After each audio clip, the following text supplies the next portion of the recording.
Dude, it's going well, man. I appreciate the invite on here. This is cool.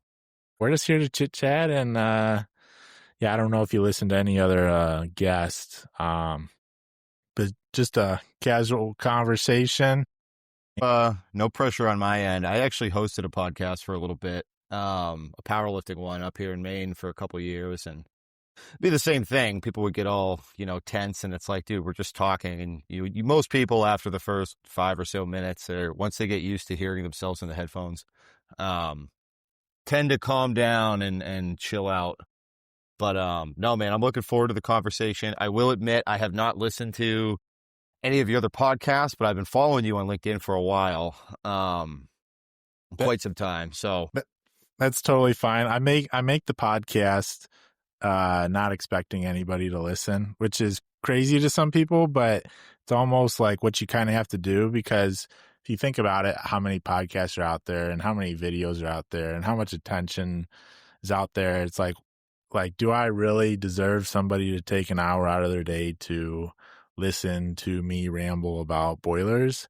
And no, like, I don't deserve that. If somebody wants to do that, I would love for somebody to listen. But I think there's this like entitlement of, well, just because I made this video or just because I made this podcast, people need to listen to it.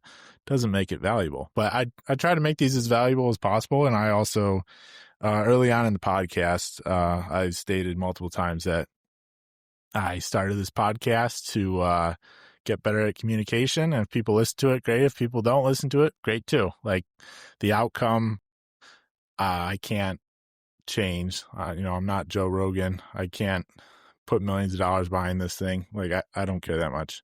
So how'd you get into powerlifting? That's a little unique for engineers to be into powerlifting.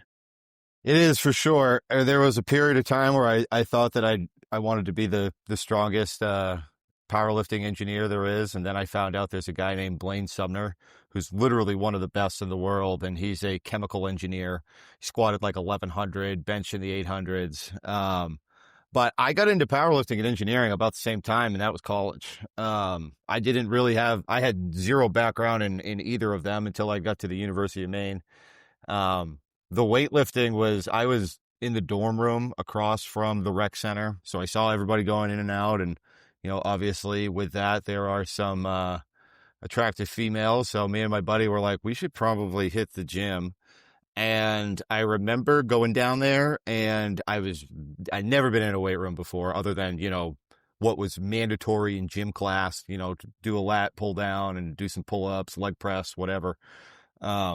But I remember seeing a kid that looked about my size, someone that I would compare myself to. And he went and grabbed the 50-pound dumbbells and started doing incline dumbbell press. And I could barely do it with the 30s. And that's all it took.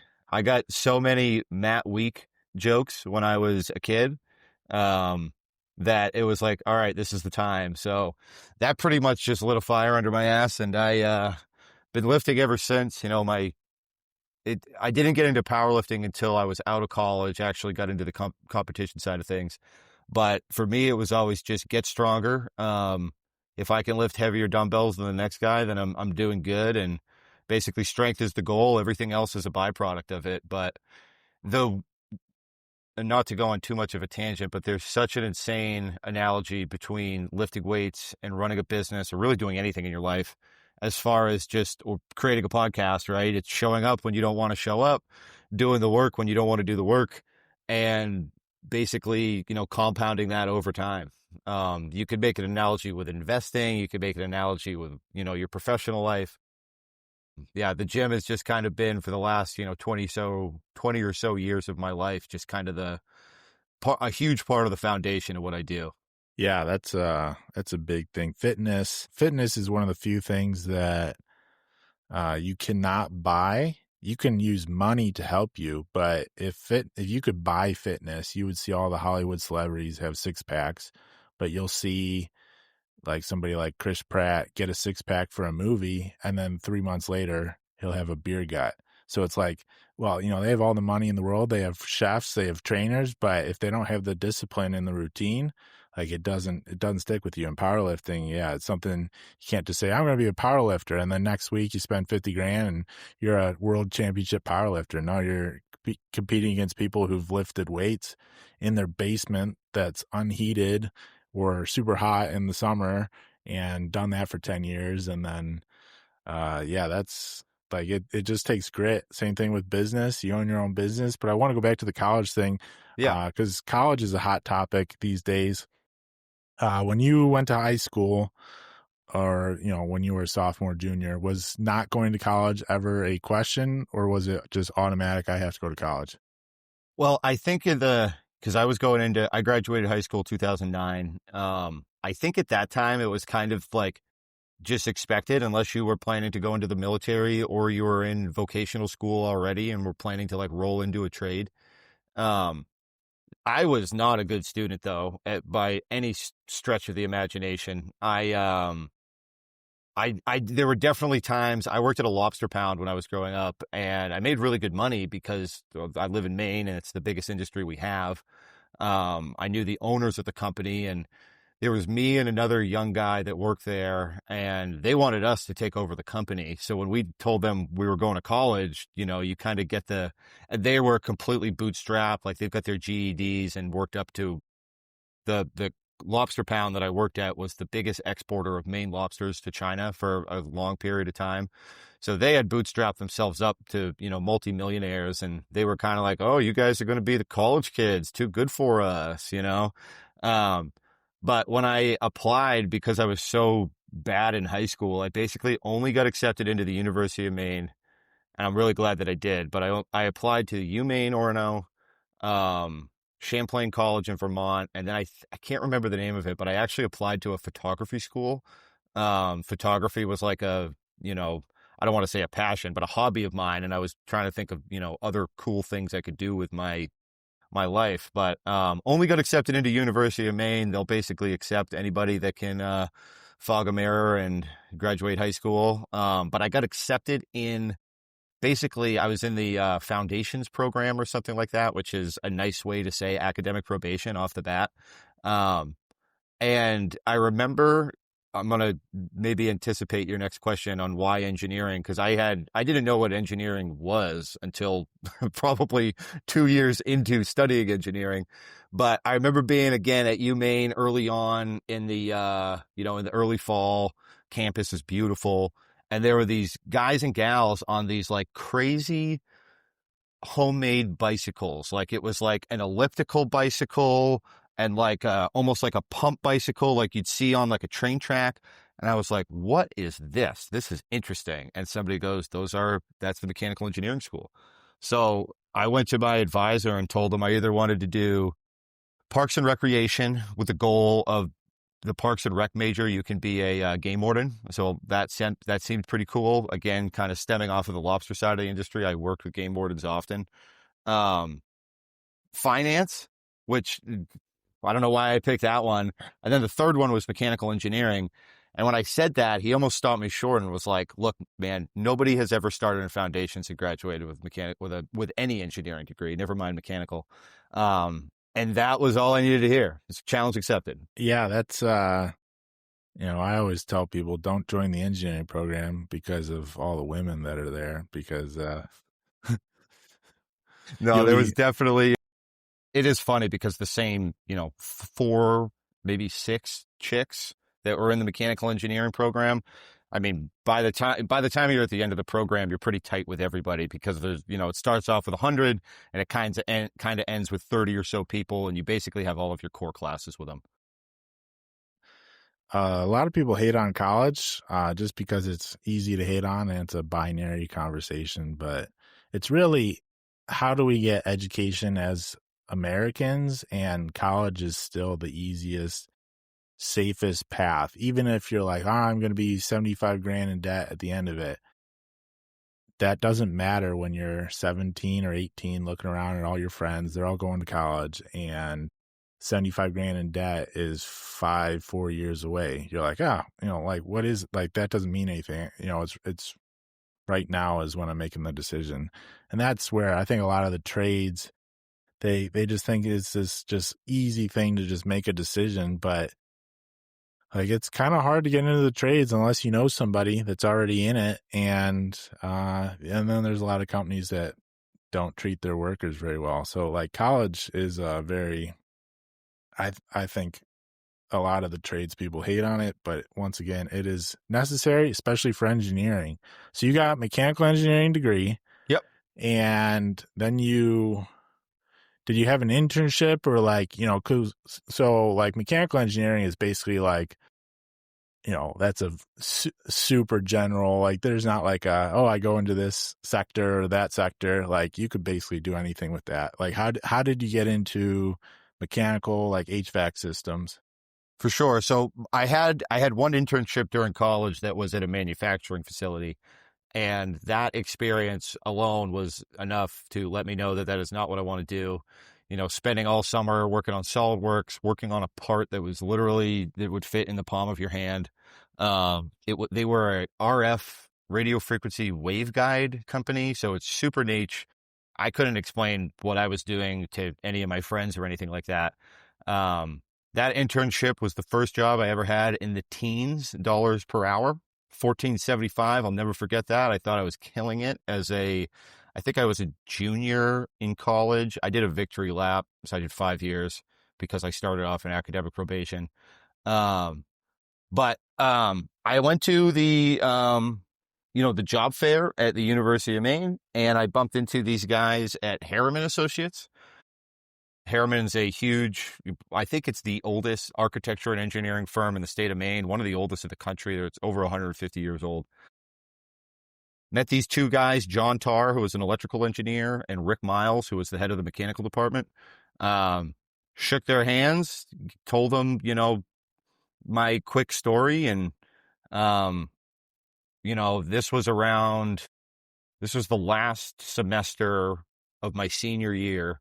And, applied for the job. And I remember sitting in, it wasn't anthropology. It was the study of rocks, geology. Not geography, but geology. I was in geology, which was my last like general elective class that I had to have, because when you go to a university, you got to do all the general crap, art of listening to music. I had to take a philosophy class, all of that stuff.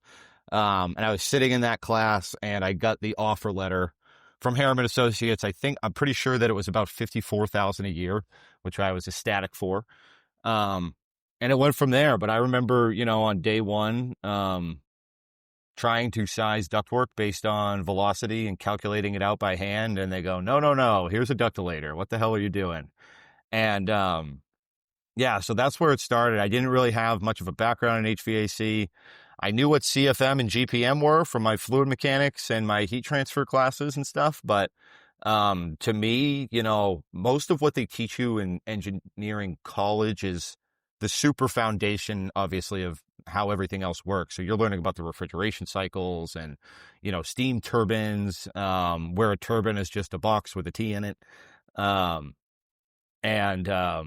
interesting thing to me was I had one of my professors was the professor of the HVAC class, which was a optional, an engineering elective that I never took. But my senior project was involved.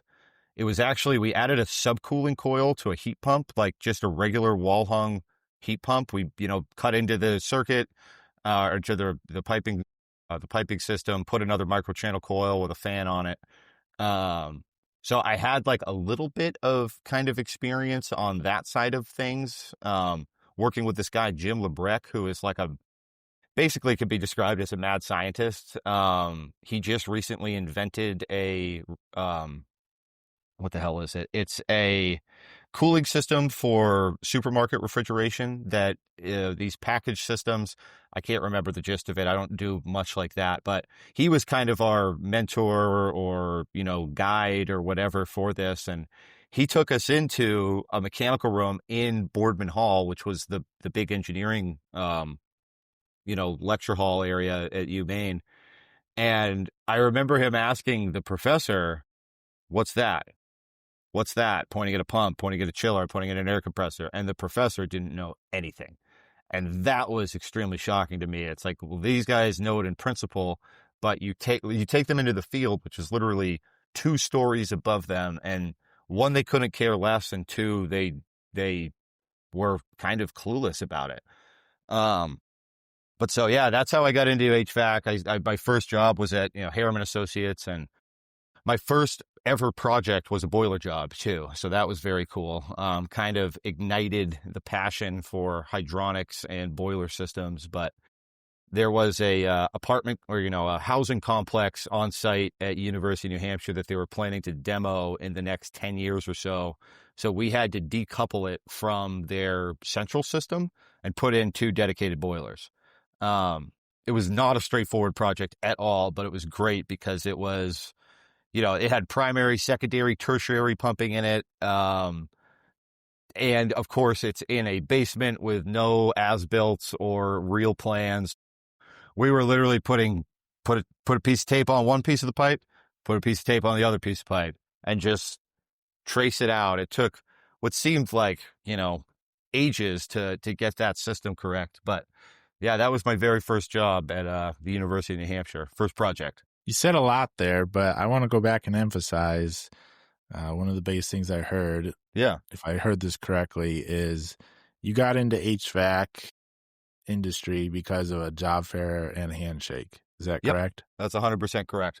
So that is the emphasis on the employers who poo-poo on job fairs and say they don't hire anybody from them. At the minimum, you tell somebody about the HVAC industry and the opportunities of it. And while somebody may not hire into you, a lot of college grads are just looking for the coolest opportunity, not really their best career opportunity after college. And if their first job doesn't work out, then they go, hey, maybe I'll go to this other company or go to this other industry that I like. So job fairs, getting out, shaking hands with college kids, and even mechanical engineers. You would think that they would know all about HVAC, but it's a hidden market, and there's so many job opportunities out there that you got to be super loud and super proud about what you do. You can't assume that even mechanical engineering students know who you are and what you're doing. So that's awesome that you got into that. I love boilers, obviously, for a first job. Now, so that was your first job. How'd you now end up at you can plug your company. How'd you start your company?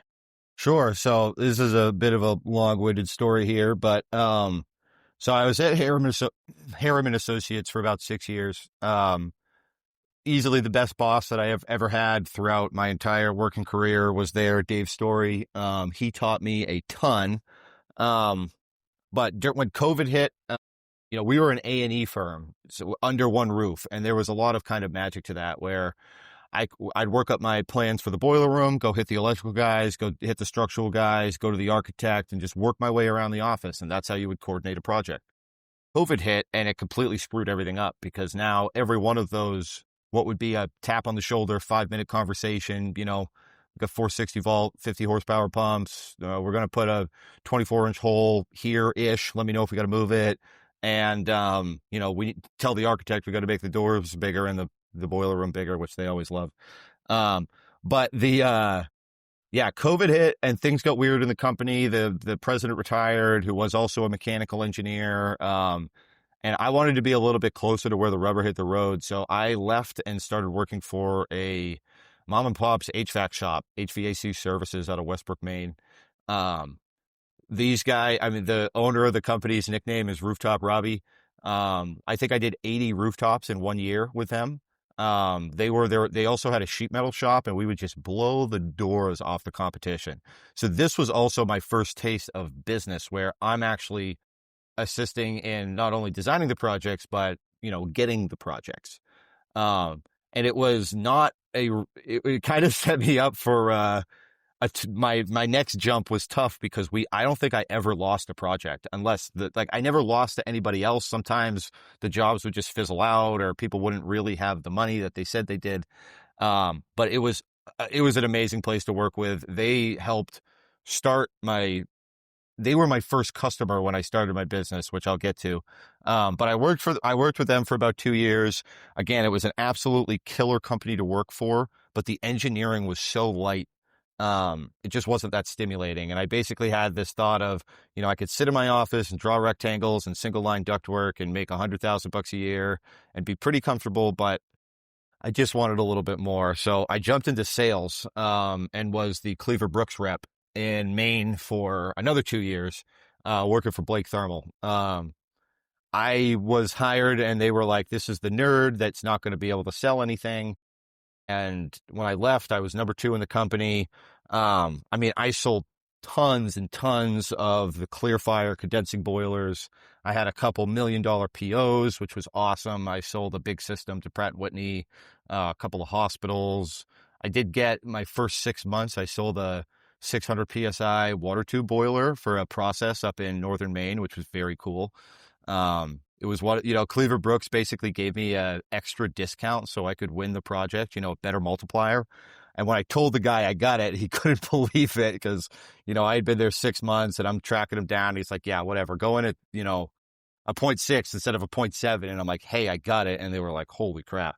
That was a very difficult project. Water tubes are super complicated. But while I was working as a sales guy, I was still moonlighting for HVAC services because they didn't have a PE on staff. The sales company was totally cool with this. There was like no real conflict of interest because it's rooftops versus, multiple million BTU heating systems. And I was working on a job with HVAC services that was with a larger contractor, and it was at a larger building in Portland, Maine. And I said, you know what? I should get an LLC just to protect myself. The quick sidebar, I had gotten sued by a real estate agent for things we won't talk about. And so I was working with a lawyer already and had reached out to the lawyer for something to start the LLC, got a auto reply, I'm out of the office, please reach out to this person. The person that happened to be the paralegal for the lawyer I was working with was one of my babysitters when I was a kid. So I called her up and was like, Tamsin, is this you? And she's like, it has to be. And so we, caught up for a minute. And I'm like, I'm looking to start an LLC. I'm going to try for the American Engineering Company. It's probably not available, but I'd like to start with that. And she goes, sounds good. Next thing you know, I get something in the mail with an EIN, and I'm the owner of the American Engineering Company. So I actually had started my company before I left Blake Thermal. And after some, negotiations on compensation that we also won't get into at Blake Thermal, I decided, you know what, I'm going to be in charge of my own destiny here and go off on my own. It obviously was risky, but I had been not super happy with my career and my day-to-day activities and the people that I was working with. And it really seemed like I got to get out of this. And if I end up going to work for somebody else or going back to another engineering firm or going to a different sales company, at least I tried.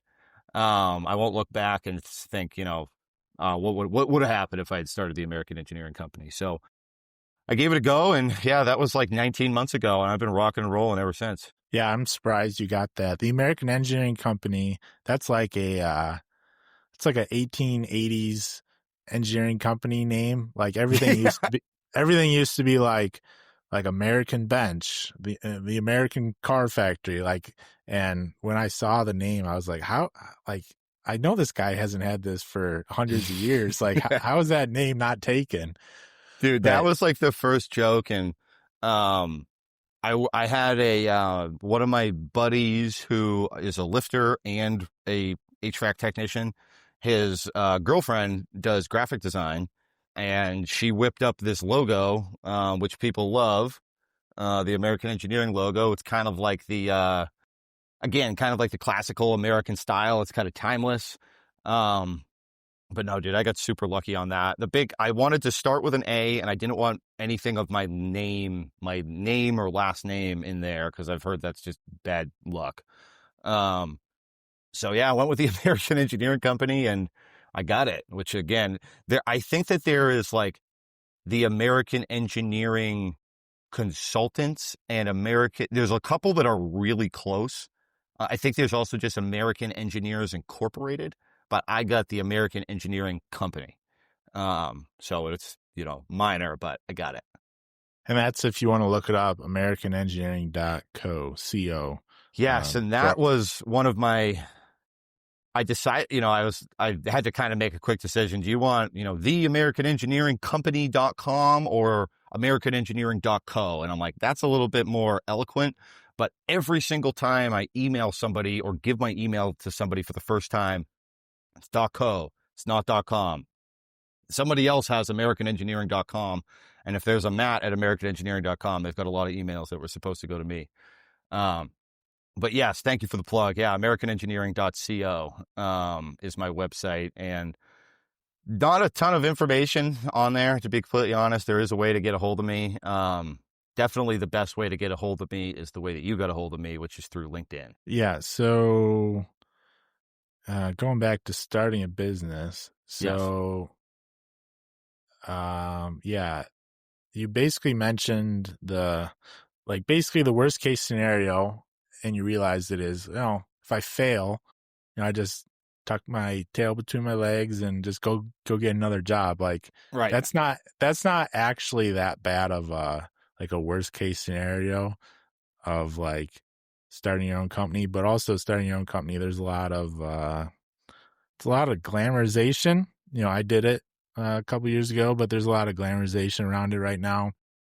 Like, did you ever, you wanted to control your own future, and that's a lot of people want to do that, and they end up starting their own company. But I mean, did you ever dream of having your own company, or did it just kind of process into that? No, for the longest time, I was very adamant that I never would start my own company. When I worked for the seafood place, the Lobster Pound, they decided to start a food truck when the food truck boom happened. And young guy gets to run the food truck. So I almost had like a crash course in entrepreneurship for this. Like, they had me start the Twitter account. I went to all of these fairs and festivals and dealt with carnies, which was a terrible summer. But after that, I was like, I will never work for myself. Which is very funny that I landed on where I'm at here today. So no, it was never my taste of entrepreneurship in a, market that I didn't I guess, you'd think how complicated is selling a lobster roll, but, there's the logistics of all of it and, also seeing the big, and you see this in every business, right? Is you have the passion of the owner compared to the passion of the employee, and the owner will always be orders of magnitude more passionate than the employee is. You can't force that the other way unless you give them some ownership. But so no, I was very much against it until I was kind of at that breaking point. All right. Yeah, that's kind of how I started.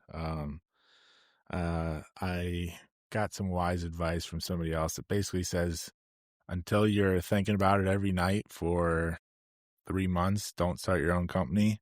And a lot of people are just vastly unprepared. But there's a whole, I could talk about that for 3 hours, but I want to get into, so you start your own company and you're like, all right, now what? Like, how do you go out and get your first customer? And you said your first customer was a previous employer. Yeah, so my first customer was the previous employer, HVAC services, and it was, very simple projects, bank air conditioning systems, Starbucks, stuff like that. Projects you could bang out in a day. But then it was, I will admit that I got extremely lucky where I had basically got in a cold email from this guy, Blake Peebles, who works for FW Web. He's one of the GMs, and I don't even remember what it was for, but I was in that, I was probably on week 6 of thinking about it every day. And I just hit him up. I said, would you guys benefit from having, kind of an engineer on call?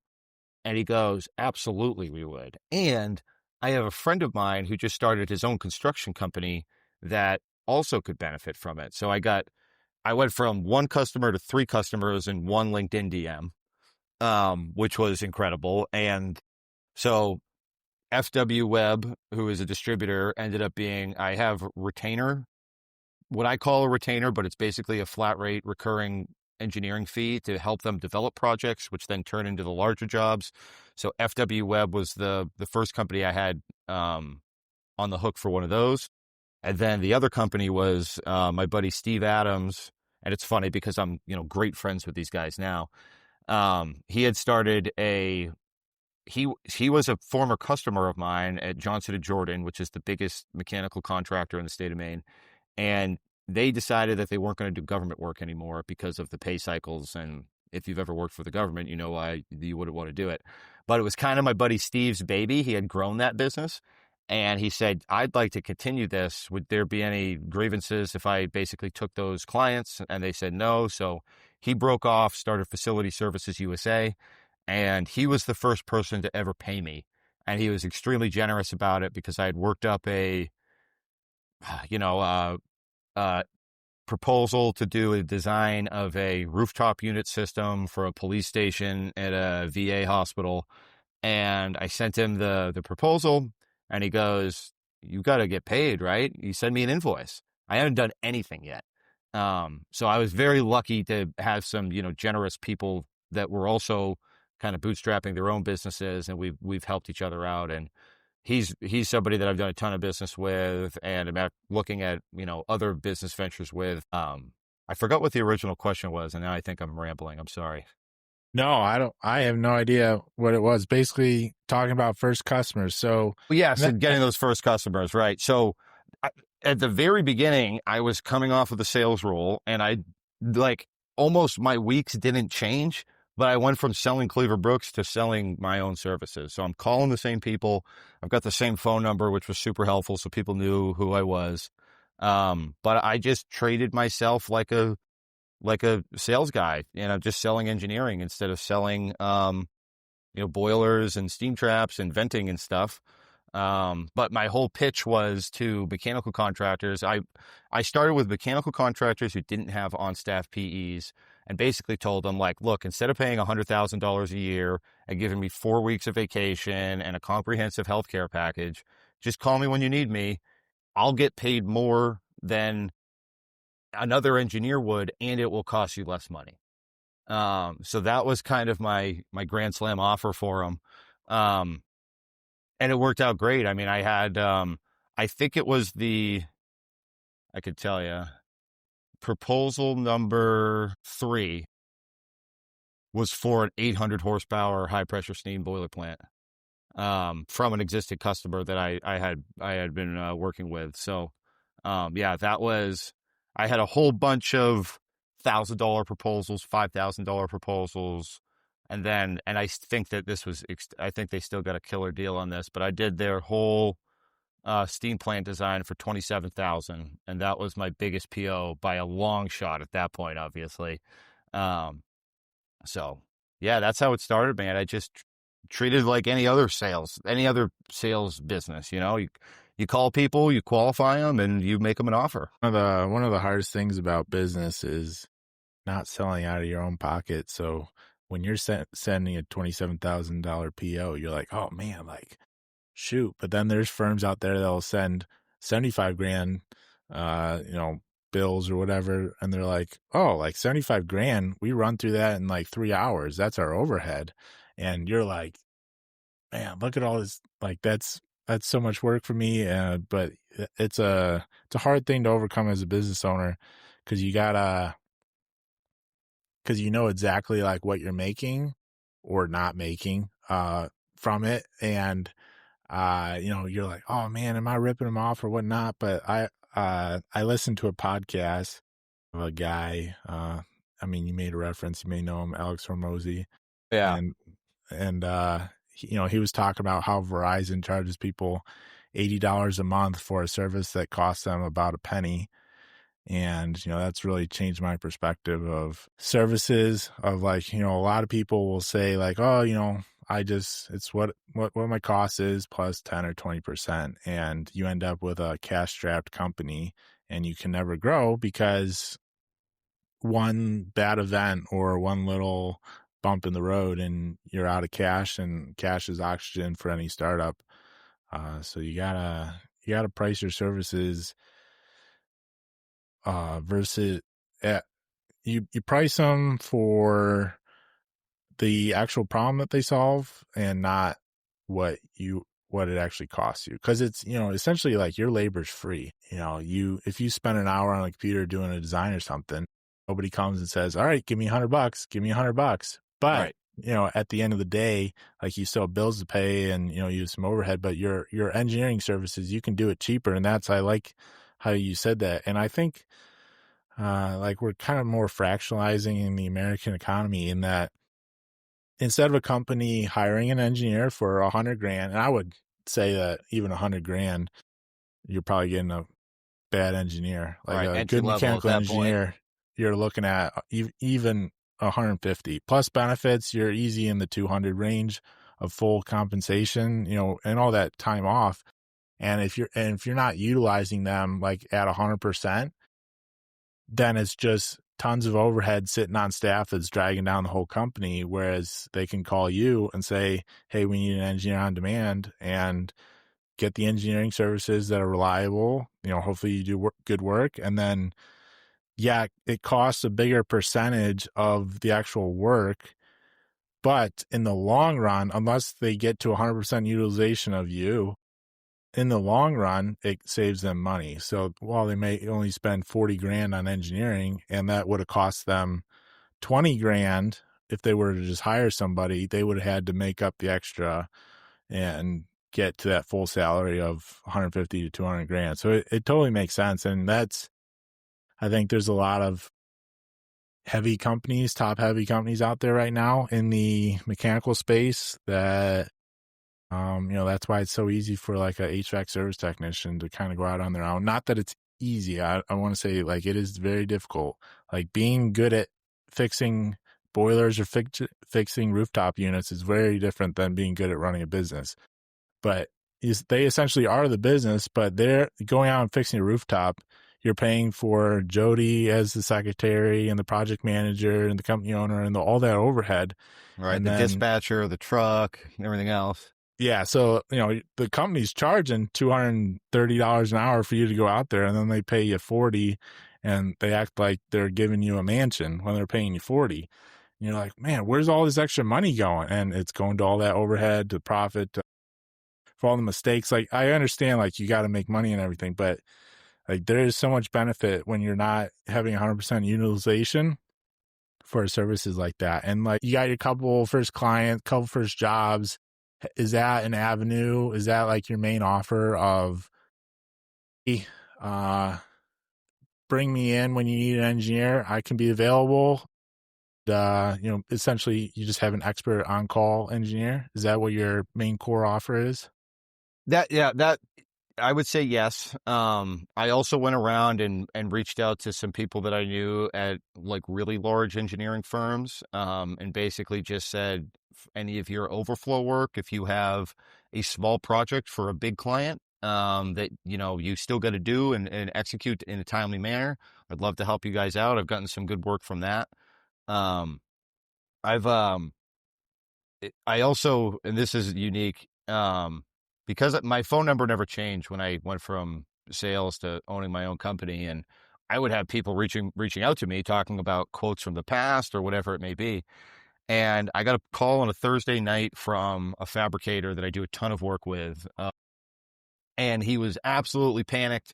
He was doing a repair on underground, some hot water lines at a college that has a pressurized hot water system, 290 degrees. And they had two expansion joints, bellows style expansion joints that were leaking. And he's like, I cannot get anyone to call me back. And it's a Thursday afternoon. I'm going to have a guy in this ditch all weekend if we can't find something. It just so happened that on another project I was working on, I was working with the rep for Metroflex and said, I know exactly where to find these. I made the call. There were two that were in stock in Chicago. Call the fabricator back. He goes, buy those, mark them up, anything you want, and let me know when they're on the truck.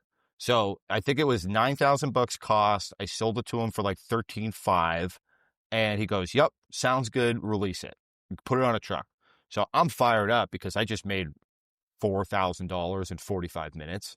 And I looked at my bank account and I had like $9,800 in my business checking account. I'm like, that's enough. We're gonna roll the dice here. And so I called the guy up and I'm like, hey man, I'm gonna put this on my debit card. And he goes, there's no way you can put this on your debit card, dude. You're gonna get nailed on the processing fee. He goes, and I'm like, well, damn it, I'm screwed here. And he goes, and this I will never forget this. And he goes, I could give you a $10,000 line of credit. And I was like, are you just for asking? And he goes, yep. He goes, send me an email with a PO and the shipping address, and it'll be on a truck tonight. And so I did that. I got it out. The expansion joints were delivered Friday afternoon, installed on Saturday, and they were completely installed by the time anybody even called us back or called the other fabricator back, which was really cool. And I set it up so that I had net 30 payment terms with the supplier Metroflex, and I had net 15 payment terms with my fabricator buddy. So I never even had to be the bank. I got the check from Nate, who was the fabricator. I went to the bank, deposited it, had a bank check cut out for exactly the amount that was needed, and hand delivered it to the guy at Metroflex, and was like, so why did you just give me a $10,000 line of credit? Because as an LLC owner, I can't get a line of credit to buy. I couldn't finance a burrito if I wanted to. Like, I have zero proof of income. And he looked at me, and this is a guy I had worked with but had never met in real life before. And he goes, you started a new company and your reputation is on the line. And I knew you'd pay. And so I've probably done $50,000 or $60,000 worth of business in that same avenue. And I've deemed it engineered equipment procurement services. So basically helping people find something that needs like just a little bit of engineering to get right, heating coil, expansion joint, steam traps, stuff like that you can't just call, FW Webb, Grange, or Ferguson, and I need a 4-inch butterfly valve, like stuff that's a little bit harder than that. So yeah, I got into that, and then it was basically just kind of wash, rinse, repeat, gaining more and more customers over time, and then the word gets out that I'm available, and yeah, man, it went pretty quickly from like having a full-blown panic attack on my, like right there behind me, lying on the floor because I ran out of work in the middle of the summer. My first, I started my company in May 24. It was probably July or August, and I'm like, near heart attack level of stress to, now and this isn't necessarily a brag, but since the 4th of July, I've probably taken like 4 days off fully. I'm slammed, man, and I wouldn't have it. I would like to get to a point where my days aren't quite as long, but it's you make hay while the sun's shining. So another Hormozy thing. I'm a big fan of Alex Hormozy. I actually flew out to Vegas, and I've been to acquisition.com's. I went to their scaling workshop and everything. But a thing that he talks about is, thinking about work-life balance at a macro setting. So everybody thinks of work-life balance either in like 8 hours or 40-hour increments, right? You're either thinking about what you're doing that day and what percentage of your day you're giving to your work to the rest of your life, or you're thinking about it from like a week standpoint. I'm working 60 hours a week and then, doing this. So I'm working 6 days a week and I get my Sunday off. And what he talks about is, really zooming out and thinking about it. Well, during my 30s, I was able to basically create the freedom that will hopefully allow me to live a little bit more free in my 40s, right? So kind of having that mentality of, just not being outworked and, trying to, if it's available, the only time I've really turned down projects is because it's with a contractor I do not want to work with, or it was just a super, super weird, tricky application. I had a guy that lives on an island who wanted to design a geothermal heat pump system for his house. And, I did the typical roofer thing where I gave him an egregiously high price. Honestly, that's what it would have taken for me to do it. But I'm like, you should look at a different system is what I would recommend. But yeah, man, it's, I'm a big, I hate to like even use the word motivation. But the Hormozy stuff, man, is great. Like it's easy to kind of especially when somebody's in the limelight to, there you go. I see it. It's hard to stay really motivated when you're not seeing results. Yeah, Um, so I'll read it, but my background on my screen is it's really hard to stay motivated when you're not seeing results. It's also the most important time to stay motivated because if you stop working, you'll never get the results. exactly. Yeah. The only way to lose is to quit. Yeah, and that's kind of what I did. Are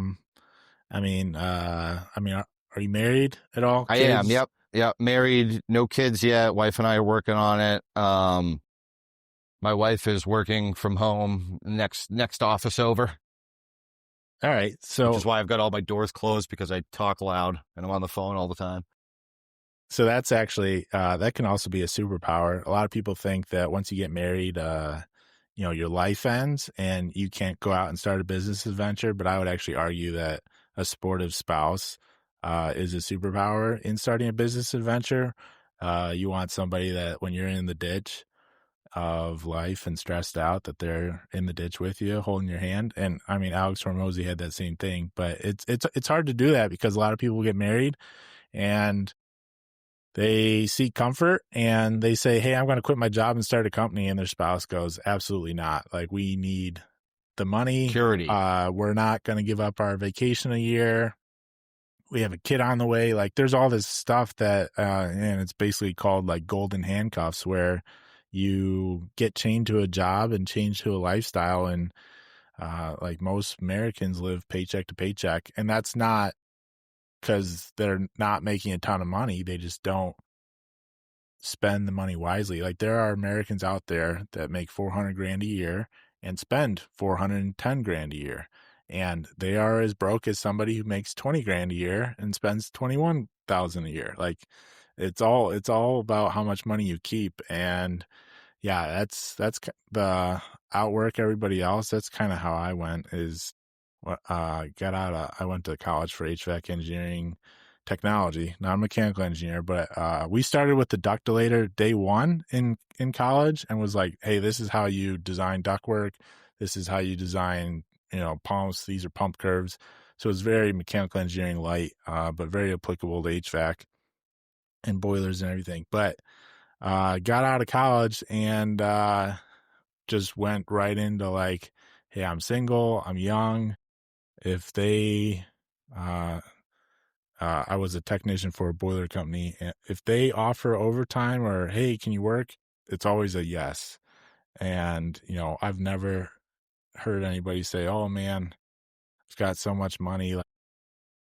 I just, wish I, could do something else."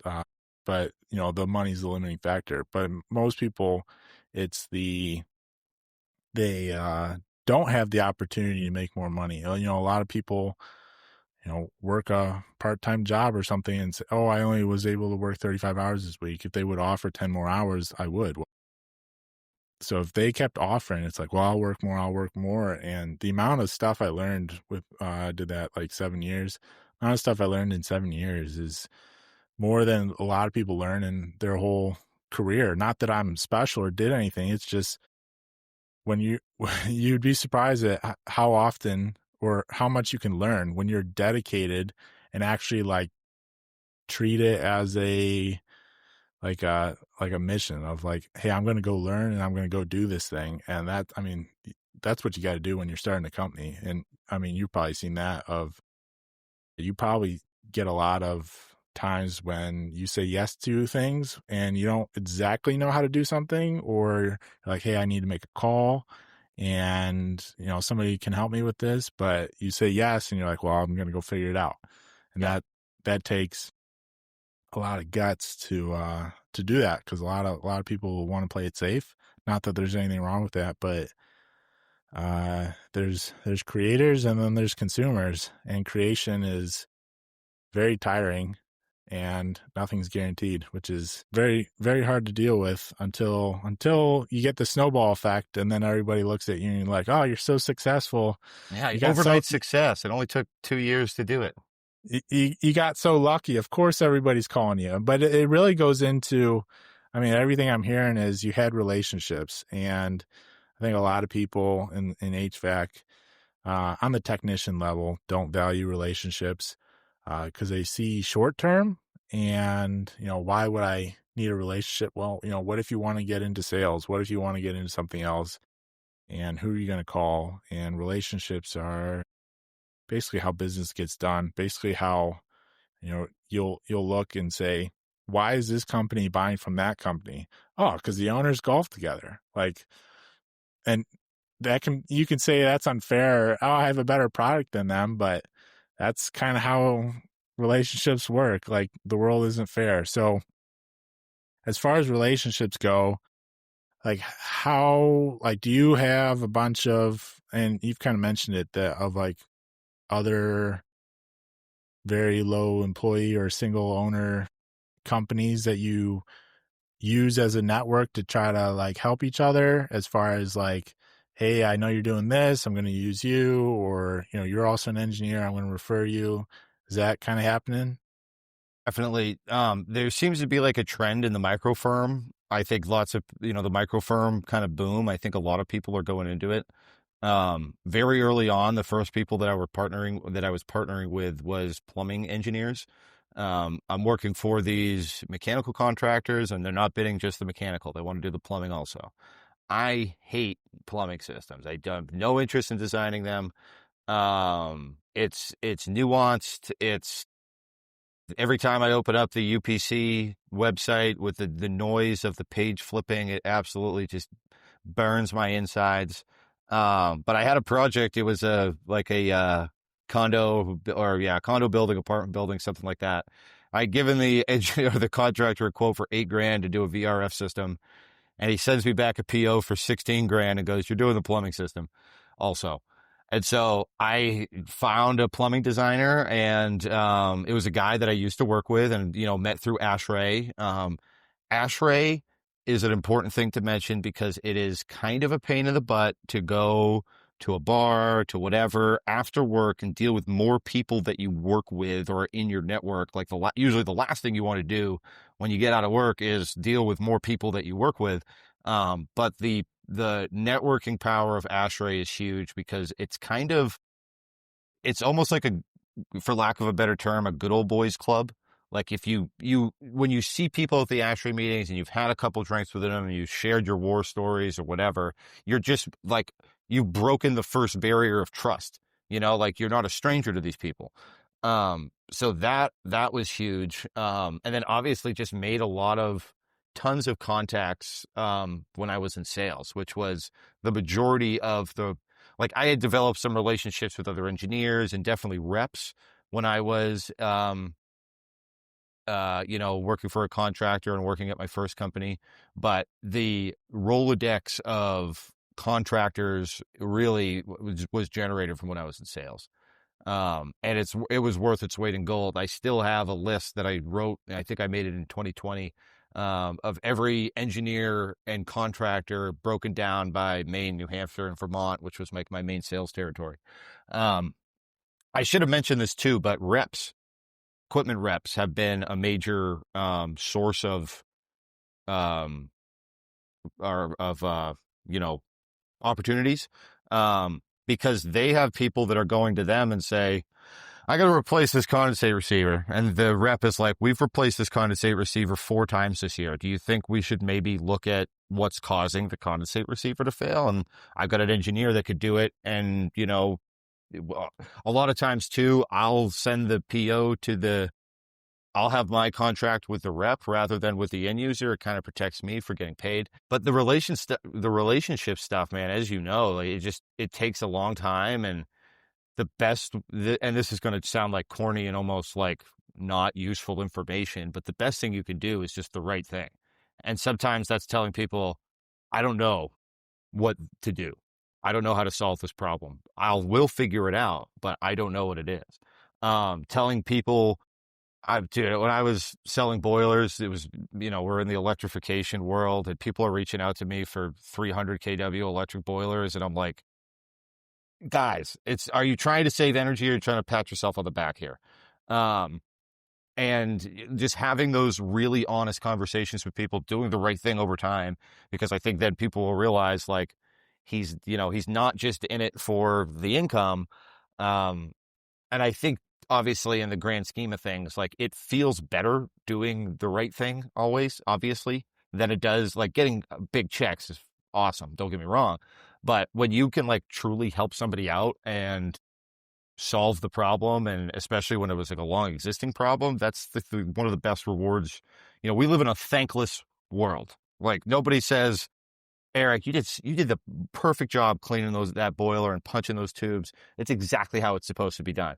You only get the call if you're like, dude, you missed half the friggin' tubes. What the hell's wrong with you? Nobody get, dude, it's been 72 degrees all summer long and everyone is comfortable. You don't get those calls, you know? So anytime you get that, it's something you got to kind of just save in your own personal piggy bank of, of wins so that you can, keep moving on when you do get the crappy phone calls. Yeah, one of my profound experiences as a service technician was so I'm a, younger guy and I love my phone as far as like looking up information. But a customer doesn't know whether you're looking up information or whether you're scrolling social media or calling for help. And I remember, yeah, and this is like, I mean, I don't even remember what time period this was, but probably 2019, 2018. Still new-ish to boilers, but, I could solve enough problems. I would spend a whole day at a customer site, solved all their problems, got them all working again. And they called my service manager and they're like, hey, like your tech spent all day on his phone.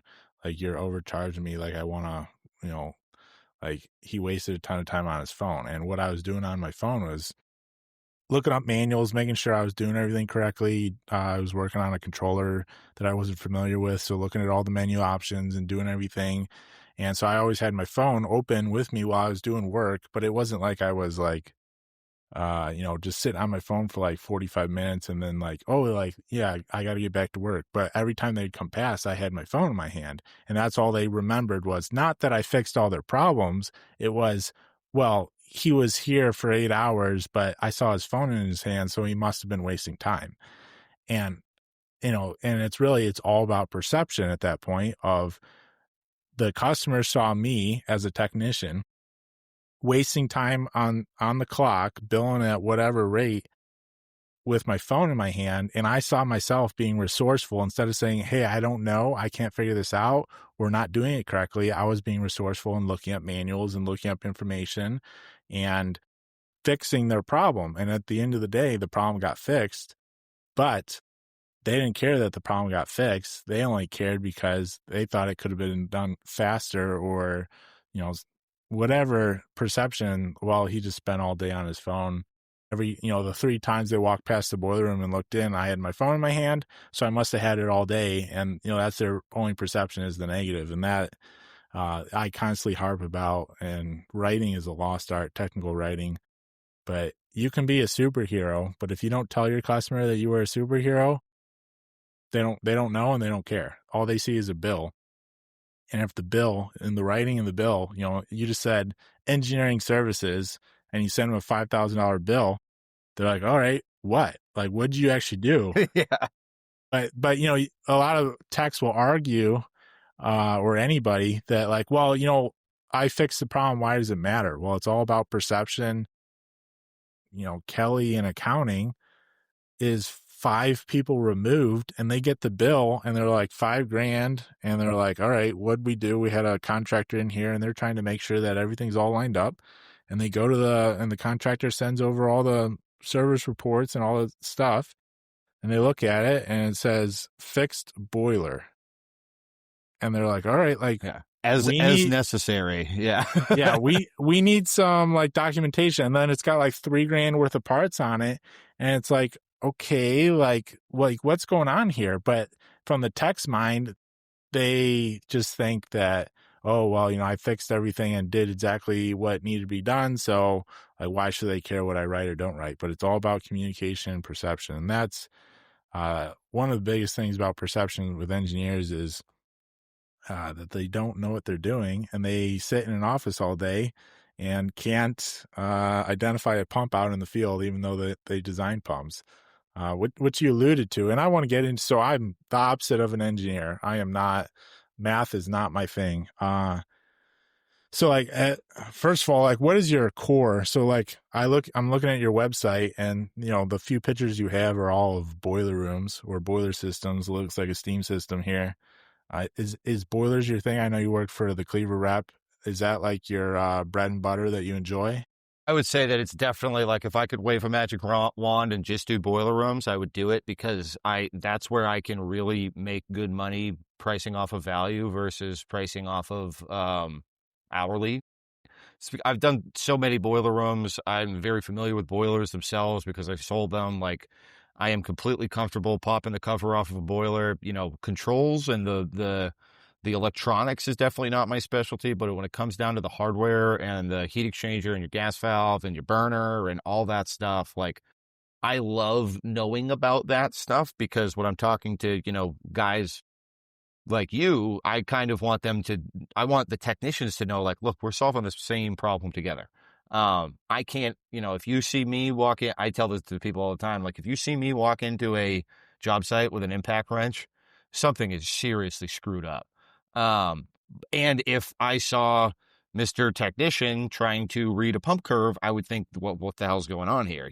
So having that kind of, I think one of the big things I've tried to do is like close the bridge between techs and engineers. Like I have a lot of friends that are contractors. I like talking with contractors, especially it's a lot easier to talk with contractors and techs and kind of shoot the breeze and talk like you would to your boys than it is, talking to the facilities director of a hospital or of a college with, this prestigious title. It's funny though, I wanted to just jump back on the technician side of things real quick. Because correct me if I'm wrong here, but I think that especially on the tech side, like, and technicians could be a huge variety of people. Like, some technicians you meet are literally the best salespeople that they possibly could be. They're the ones making the sales, not the salesperson, because they're just explaining to the guy that makes the decision what they got to do. Or if you don't do it, I'm coming back and you're getting a $25,000 bill because we got to, retube your boiler or whatever it is. But I think like a lot of technicians just struggle with communication, and it's both internally and externally. They have a hard time explaining what they need to the dispatch, which causes, that's part of the reason why they're billed out at $240 an hour, but only get paid $40 an hour because of the kind of, sometimes some companies just have inherently built inefficiencies kind of baked into their pricing. But I'm curious, like, what your kind of comment is on that, because I've worked with, like I said, a wide variety of technicians, a lot of them. And I've kind of said this to, owners in the past. It's like, don't expect a clearly written email from this guy. The reason he wanted to turn wrenches is because he didn't want to sit behind a computer. Of course, now though, you have this funny thing where to tune that boiler, you're plugging a laptop into it. But anyways, I don't know if that's something that you've seen too, just with like a lot of techs, I think, just struggle to communicate. And because of that, you get what you had. A lot of guys are shy. A lot of guys just don't want to be bothered. They want to get back on the truck and go back home. And they don't want to go through. They're like, I fixed it. Well, my job is to fix it. My job isn't to tell you what I did. My job is to fix it. So curious what your thoughts are on that. Yeah. So when we talk about training, companies are always flustered with the technical side of things, and they're constantly trying to figure out, well, how do we get our guys or gals up to speed on technical stuff? And I'm like, screw the technical. Like, let's not worry about that. When's the last time you did communication training? When's the last time you did greeting training? When's the last time do your technicians or people know how to greet somebody, how to look somebody in the eye, how to shake their hand, how to overcome objections, how to respond when somebody gets angry, how to do all this? And writing it down in a handbook is not good enough. It's like you actually have to role play it, and like just like you would at like a sales or like for door knocking of like, hey, like we're going to have 10 angry customers and you need to work through all of them as a technician. And I know very, very few to no companies that actually do that. Everybody is just, well, they're technicians. We just need technical training. But actually, the best technicians are the ones that communicate best. And once again, it goes back to customer perception. If the customer likes you and they think the technician is competent because they're a good communicator, the customer will keep calling them, or at least that customer contact will keep calling for that technician. And they don't really care what the bill is or if they're the fastest, but they like them as a person because they are a good communicator and they think that they're doing a good job. It doesn't actually mean that they may be doing a good job, but they also may not be doing a great job. But I've seen lots of technicians do terrible jobs, but be buds with the facilities person because they're a great communicator. And, they may spend 2 days on a job that would take me 3 hours, but the facilities person really doesn't care because they're a great communicator and they make it seem like they're doing a great work. And, I can't argue with that really. It is what it is. The world's not perfect, but yes, communication, the people that are drawn to being technician are not communicators, but also I like to look back at older times of pre-internet, and I would say I can look up service invoices and there's like 2 sentences of writing on it. And I think people only care now more because 1, communication is instant, and 2, the bills are 700% higher. So when you get a bill for $40 for, a day's labor, people are like, oh, whatever. And I know $40 was more back then, but now the bills are higher. You call a company, a boiler company, and they're like, all right, it's $1,800 for a technician to show up for a day, whether they're there for 4 hours or 8 hours. And so there's so much pressure to figure out what they're doing. And really, when you think about what a technician has to be, they have to be a master communicator, master troubleshooter. They have to have some knowledge about all HVAC systems, even if they work on only boilers. You have to know, hey, these hydronic systems, why is it going into this big box? Oh, well, that's an air handler. And if the air handler is not running, then, you're not going to have heat. And then you have fans and all this stuff.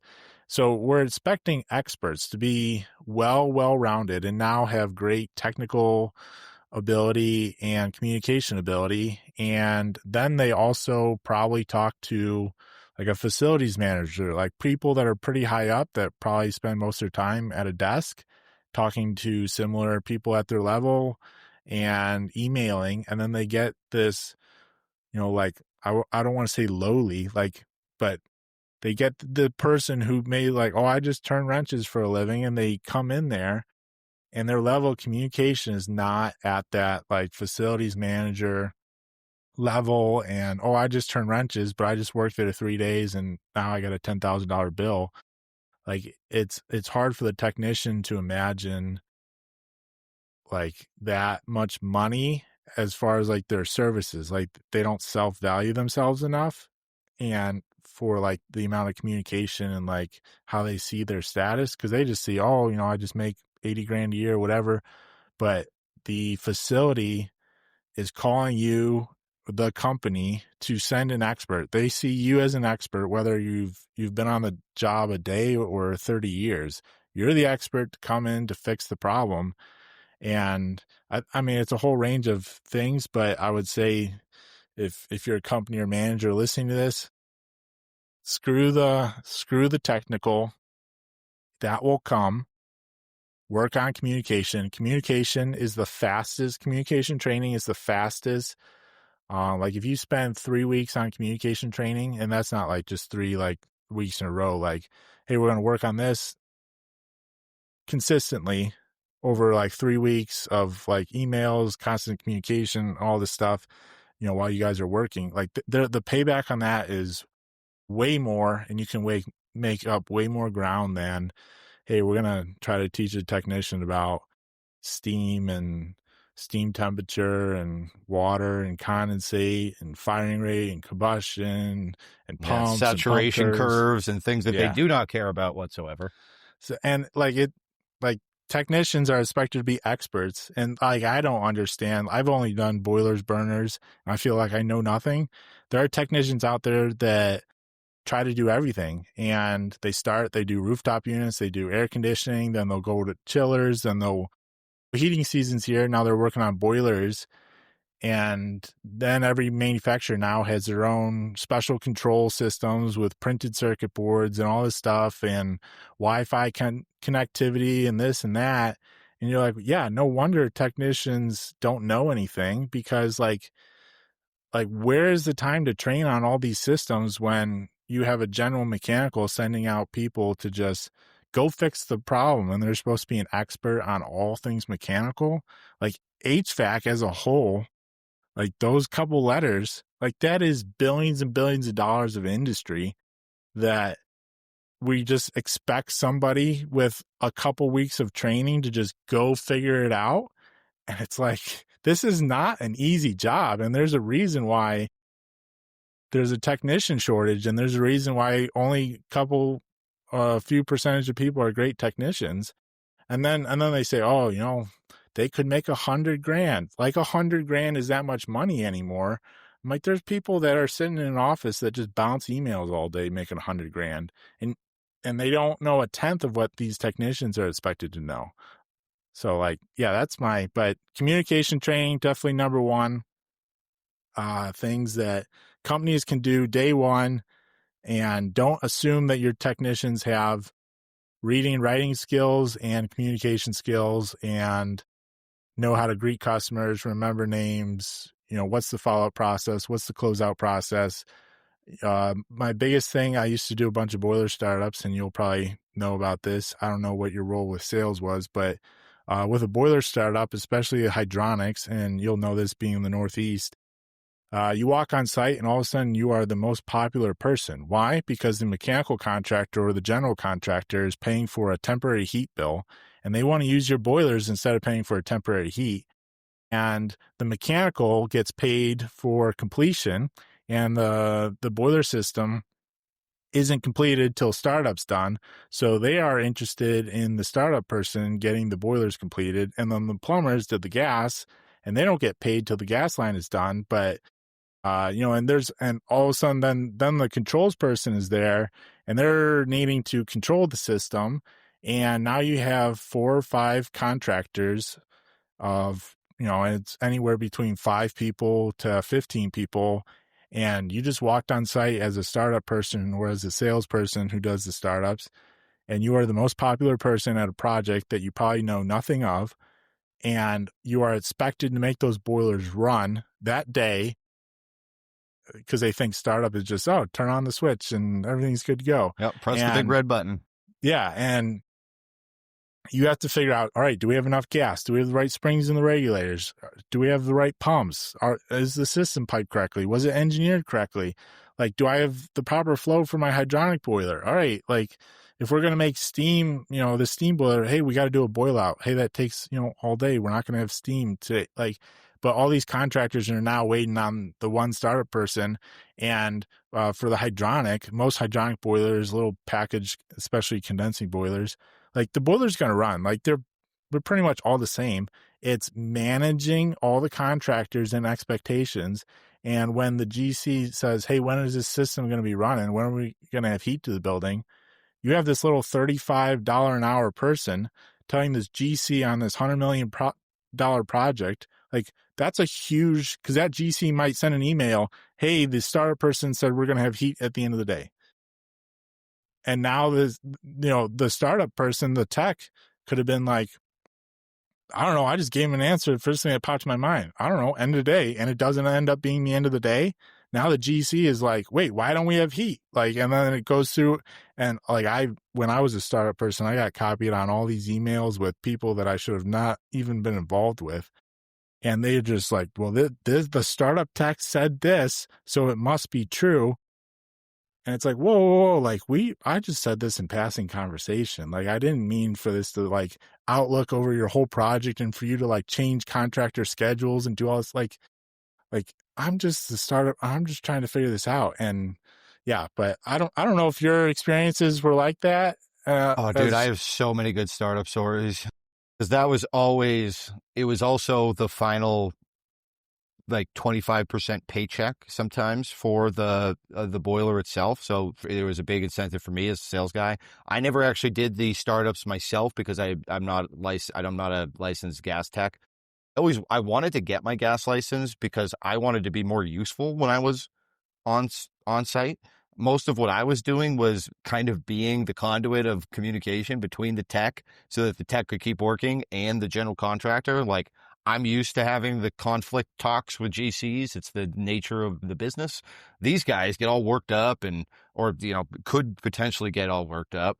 Um, I had a technician on a job site say, he was working on wrenching on the boiler, and it was I think it was a 4 million BTU condensing boiler, with 40-to-1 turn down. So obviously tuning it is like very, very particular, getting that air to fuel ratio correct and tuning the two gas valves. They basically had two burners inside of it. So it's twice the amount of work. And making sure that they stage correctly and you don't blow the other one out or suck the other one out when the second stage comes on. And he was getting frustrated with it. And he goes, "Oh, these fucking boilers are a piece of shit." I hope it's all right that I swear on this. And one of the owners of the company happened to be walking by the boiler room. And I get a phone call from the contractor that I sold it to who goes, "One of your techs just told the owner that the $60,000 boiler that we installed is a piece of shit." And so that was a great, lesson in communication to everybody. Dude, the amount of times I've gone on site, "We are ready to start this boiler. We're pulling out the temp heat." And you get there and there's no gas. My favorite is there not being water connected to the boilers. Like, it's very hard to heat water when there's no water in the boiler. Very difficult to do that. The super large or the 600 PSI water tube that I did was off of a propane system, which you can imagine is a lot of propane. And the first time that we sent a tech up there, which it's about a 4-hour drive from Portland, Maine to Ashland, Maine, which is like at the very tip, the border of Canada. And they had like 1,000-gallon pig out front. And I'm pretty sure the pilot sucked the gas out of like, we didn't even get close to doing a boil out on that thing, you know? And it was 4 hours up. And then he was there for an hour and a half and 4 hours back. And we had to kind of develop, like, we would call it a pre-startup checklist as a part of the contract that says that it's got power, we've got pumps, we've got flow, we've got load, we've got gas, the gas is delivered at the right pressure, the electrician's been there, he's bumped the pumps, we know that the things are rotating correctly. And if we make them sign off on it, and if it wasn't up to snuff, we would have the ability to send them an invoice. But of course, now you've got potentially a great customer. "Oh, you're nickel and diming me for another startup." And I was like, "All right, well, we'll waive this one." And it's a super tough balance, and communication and documentation, I think, is the best way to solve that. If you can send me a photo of the boiler with the green light on, that it has power, and that you can show me a pressure gauge that shows it has water, and probably the biggest point of contention that I would run into on startups, and this was specific for steam boilers, is water treatment. Because oftentimes it was the responsibility of the owner. And they would say, "We're ready to start this boiler up. We're ready to start our process. Like, our kilns are dying for some steam." And you have to explain to them that, like, okay, we'll do the boil out. If you don't meet the water chemistry, this boiler has no warranty. What? And so that was probably the toughest thing. And I would try to, the first day the boiler arrives, and like, you're talking to your Nalcos or your Aqua Labs or whoever, right? Like, can they provide the boil out compound? I can provide the boil out compound, but I'm going to mark it up 45%. Maybe you just have them do it. And if you have a relationship with them because you've got cooling towers and other stuff using water, they might be able to give you a better deal for it. But yeah, man, startup was very, like, I felt like in the boiler world, the startups during construction were less of a risk. When I was in the rooftop world, everybody would want to, you've got an envelope, you've got a rooftop, they power the thing. We've got some, rudimentary ductwork, and they want to start painting. And the last thing you want to do is introduce all that moisture to a brand new rooftop unit. So we would also make them sign off, basically saying the day that we start the unit is the day the warranty begins, and everyone needs to sign off on that. And usually that's when the owner would step in and say, no, you're going to pay for your temp tube heater, and we're going to start the rooftop up when the building's complete, and we don't have to put media over the returns and all that stuff. But startup is never. I think I've learned to manage my expectations for startups. I basically, especially for, a larger system where you've got to cut, over 1 million BTUs, multiple boiler systems, like it's very rare that it gets started up in a day. And I try to always manage people's expectations on that and explain to them that, if you've got a new V-Smin or CI2 or you got a clarifier in here, this is kind of like tuning a race car to a very specific racetrack, which is your hydronic system that's on here. It's going to be a little bit different for every single boiler. And it's going to be dependent on the temperature outside, the actual load in the building. Fortunately, like a lot of times on the boilers, you don't even have the rest of the piping system hooked up and they want to start the boilers up so they can check that box. And it's like, all right, well, we've got some indirect tanks. We'll run the mop sink and see how close we can get to high fire before we hit high limit and shut the boiler off. But yeah, startup, man, is that you want to talk about where the rubber hits the road.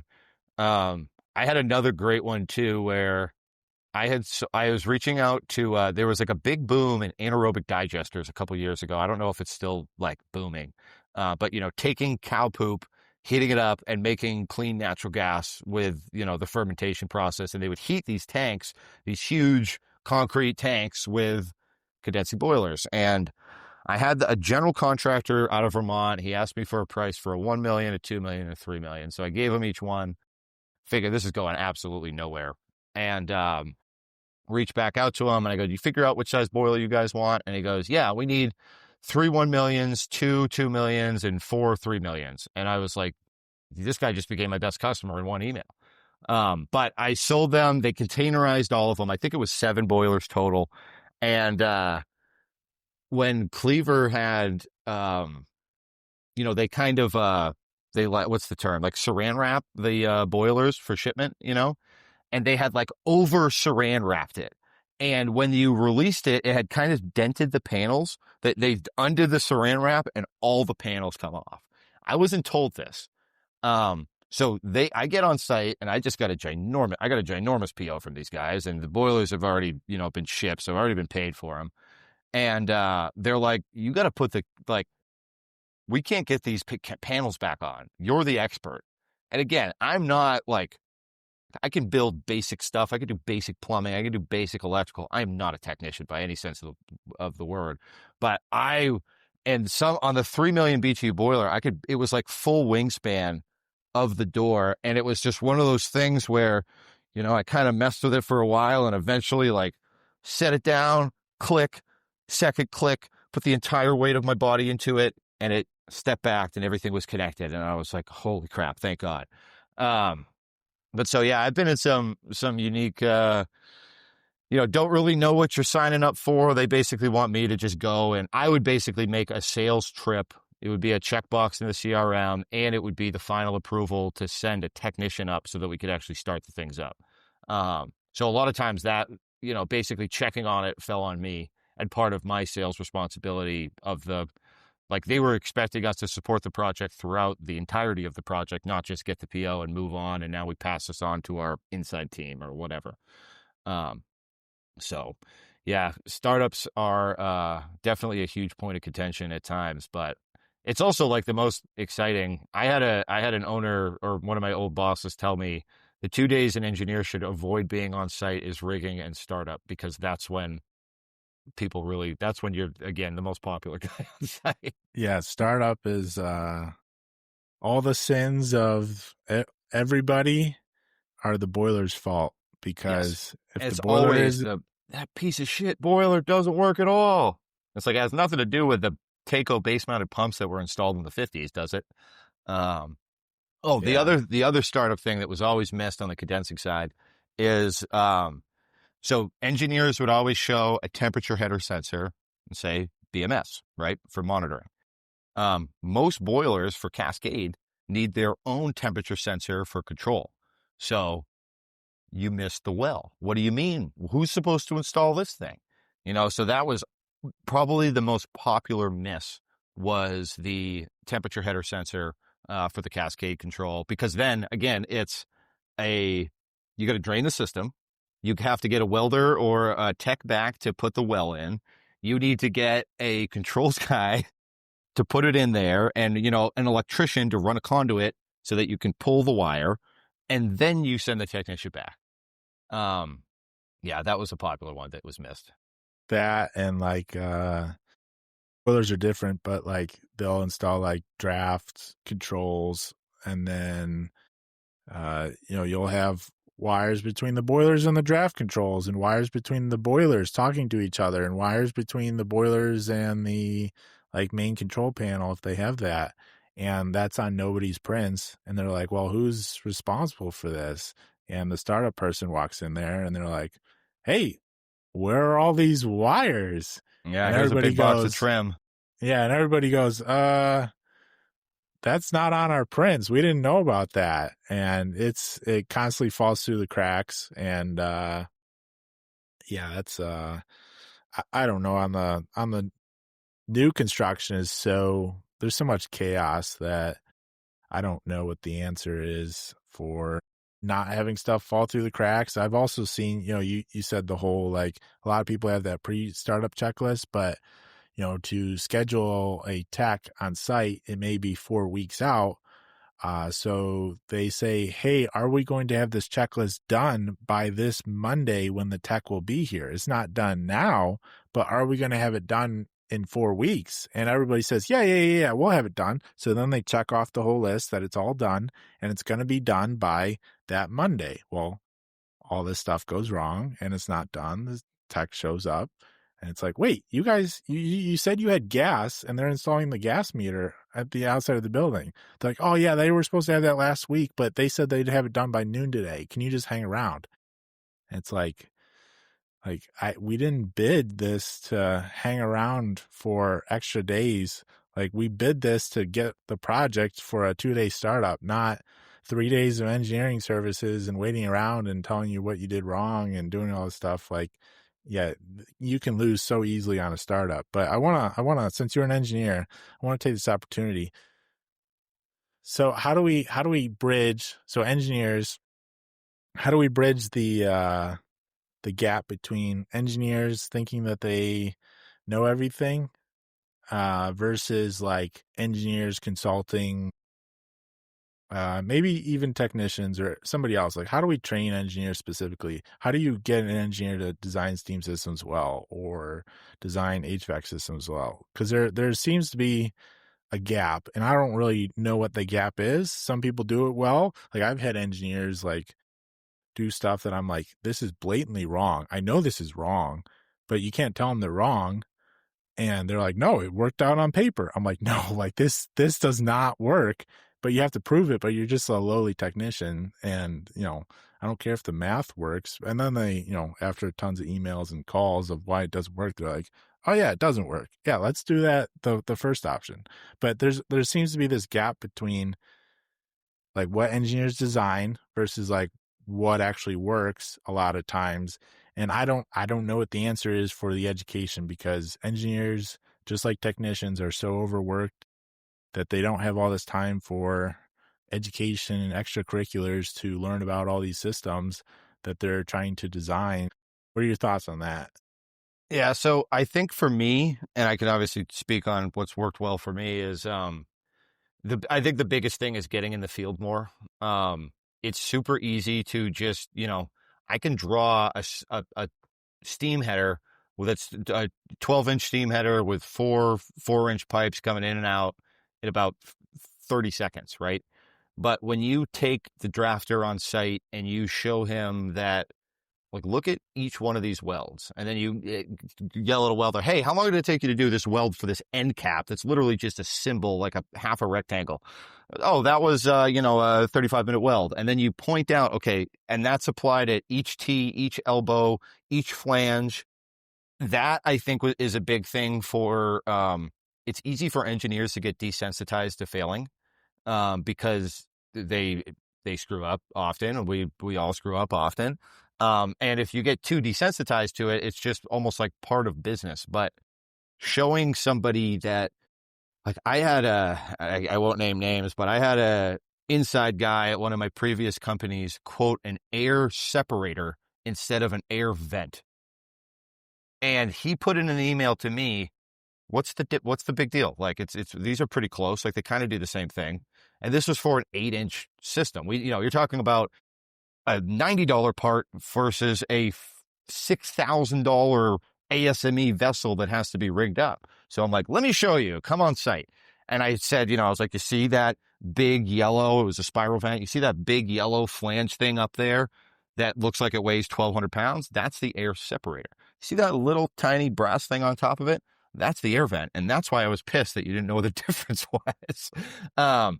But so going on site more, talking with technicians, so I drew the piping like this, and you're routing it a little bit different way. What is the reason for that? I see a lot of people do that on projects, and I don't know why it is. And then when you find out, and it's like, we could share Unistrut, and it's, oh, so obvious, or something. Just so many of those light bulb moments happened on site, talking with the guys. Because again, engineers need to remember that if your value of what you offer is not that valuable if it doesn't become real. Like, doing a study on a boiler plant versus providing construction documents to build the boiler plant, there's a huge separation in value there. I think too, like I mentioned, failing. I hate to admit it, but failing is absolutely, for me, the best way to learn. When I was interviewing for jobs, and I like to tell the stories of my biggest change orders that I've ever caused. I had a $240,000 change order that was my fault at Dartmouth College because of literally a symbol on a plan. It was supposed to be combo fire smoke dampers, and we just put fire dampers in, and it was caught after final paint. And we had to go in and like surgically install these fast acting dampers and integrate the smoke detectors in the hall. Like, it was an absolute nightmare. But guess who became an expert on life safety dampers after that? Me.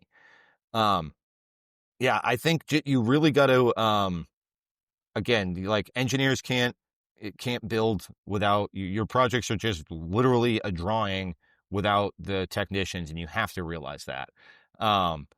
I think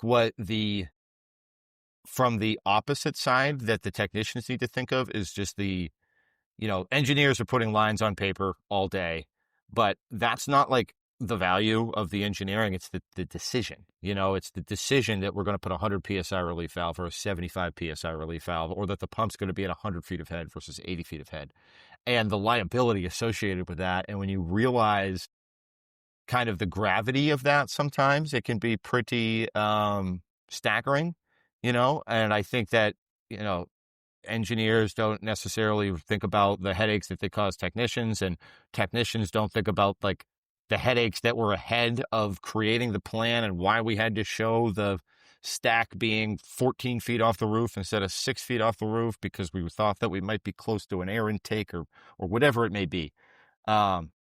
But it's like, and this is, that was kind of my specific option or my specific answer to your question, but my like 30,000 foot philosophical answer would be, communication and not enthalpy.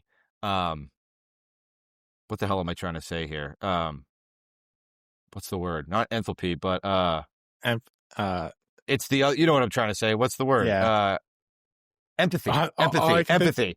Empathy. Yeah. Yes. Like at the end, most people, for lack of a better term, and pardon my French, but most people do give a fuck. And and there are people that won't, and just stay the hell away from those people. But when you find the people that do, figure out what they care about, let them know what you care about, figure out how you guys can help each other. And that is how you get absolutely killer design build projects, where that's where you can really save some money. Especially when you know who you're working with, and like, there are some contractors I could put a rectangle for the boiler, connect return, connect supply, and I know it would come out perfect. There are other people for that same project I'd have to basically model it in 3D, with the hangers shown and every single valve, etc. Because I know, their strength might be more on the ductwork side than on the piping side or vice versa. So really just, going in the field and really caring about like beyond the floor plans or whatever, what is the actual outcome that you're getting? What did you do wrong? What were the thing, like if you do 3 projects and there's an issue on condensate neutralizers or condensate drainage on all 3 of them, you figure out what you're doing wrong and talk with the techs and have a little, humility too, and say, guys, I obviously am not doing something right here. Can you show me how you guys would pipe this up? That right there, if you say that as an engineer, the guy stamping the plans to a tech, it's going to let their guard down. And then I think that is, and I mean that in a good way, let their guard down, because now they can just feel like they could freely communicate with you. And then that's when also you get a light bulb and they get a light bulb moment too.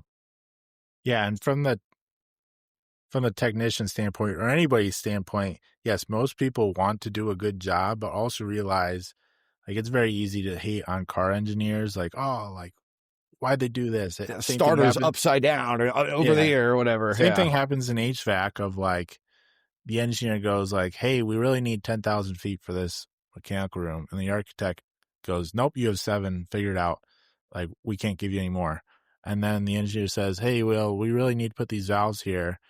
It'd be ideal. And they go, nope, they have to be here because of this, or nope, we don't have the money for that. And so they're working in design constraints. A lot of people say, oh, we don't build stuff like that anymore. Like everything's just underbuilt. It's like, well, because consumers don't want to pay for $10 million boilers that are an inch thick of steel of like, and all this stuff, like everything, is over engineered and everything spread out. Like the cost of square footage of mechanical room is some, I don't know, crazy number. And building owners tried to squish that number down as much as possible, and engineers work in their limits. And they may say like, hey, like we need this much time, or, this is our bid to engineer this project. And the owner or whoever says, nope, can you do it for this? And so like there's crunch at all levels. It's not like engineers sit around in their offices and like, how do we screw this up as much as possible for everybody else? Like that, I don't think happens. But also there is a disconnect of like, if you sit in an office all day and you draw stuff and you're like, oh, I know how to make this fit. I'll just move this valve up 15 feet near the ceiling. Now everything fits. But then you go out and you're like, oh, how do you shut the valve off? Yeah. Like that valve, oh, it's 15 feet.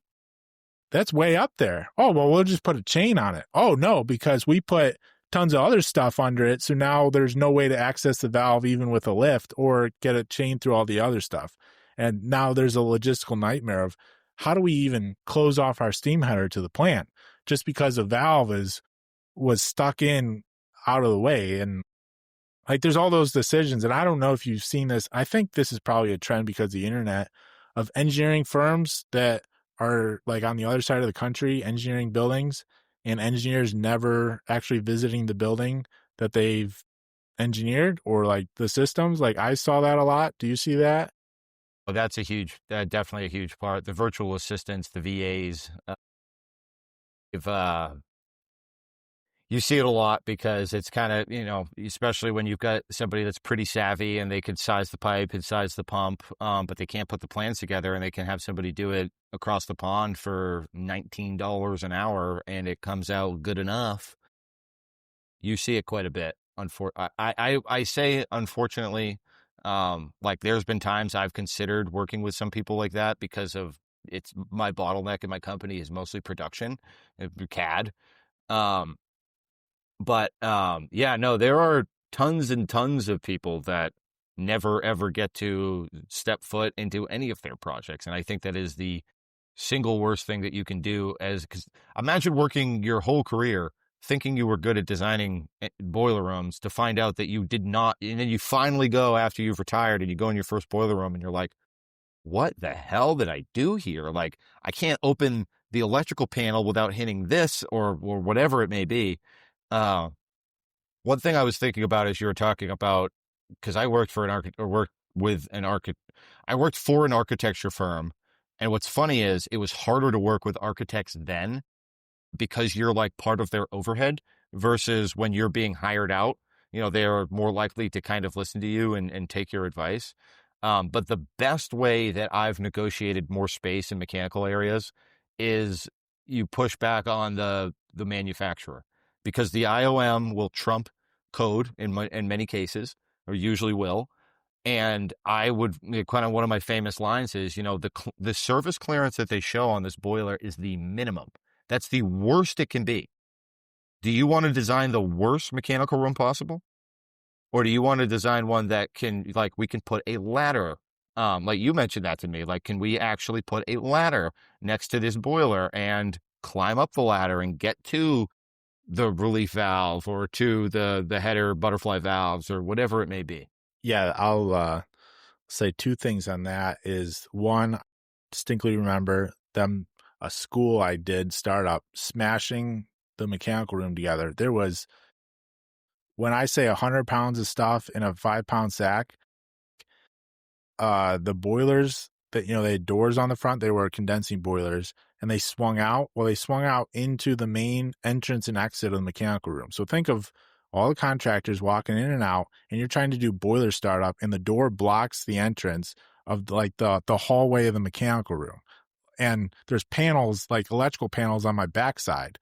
And, it's constantly like I'm standing up against the boilers, like closing up boilers, opening boilers, and like people are walking in and out, electricians, like trying to move their carts in and out, and you're trying to do startup and you're blocking the main walkway. And that same job, they had to remove a strainer for a chiller. It wasn't like a big barrel chiller. It was like a real fancy chiller. It was like a kind of, I don't know, it was smallish, but I had to remove the side of a boiler, a hydronic boiler, so that they could get the strainer out of the chiller because the chiller was so close to the boiler. I'm like, there's something wrong with this. Like, this is brand new, and I have to remove equipment, and you're using the dead space in the equipment so that you can have serviceability on your chiller that you installed right next to it. Like, that doesn't make sense. But my biggest and easiest pet peeve about hydronic systems is a lot of them have the burner on top, and a lot of manufacturers will say, hey, you can smash the boilers together, like, no problem. It's okay, great. But then a lot of people say, oh, well, like, let's space it out. But then they space it out just enough to have, like, you can walk through it, but not enough to put a 6-foot ladder and set it up. It'll be like 4 inches or 5 inches short. I don't know You can't what, get to the top of the burner. but so essentially, so you can't set up a 6-foot ladder in the safe OSHA way. You have to like fold it up and lean it against the boiler now. And if they would just space the boilers 4 or 5 more inches apart, like, you would be able to set up a 6-foot ladder. And like, that huge difference makes serviceability crazy different from being able to set up a ladder safely versus having to lean it up, or even like pads. If they make the pad about like 6 inches or 8 inches bigger than, and I think we talked about this, 8 inches bigger than like the actual hydronic boiler. Well, now you can only set up your ladder 8 inches away from the boiler, and now you have to cover that gap and then also reach into the boiler to service it. So either make the pad 2 feet bigger, or make it 8 inches less and make it just big enough and set the equipment on the side.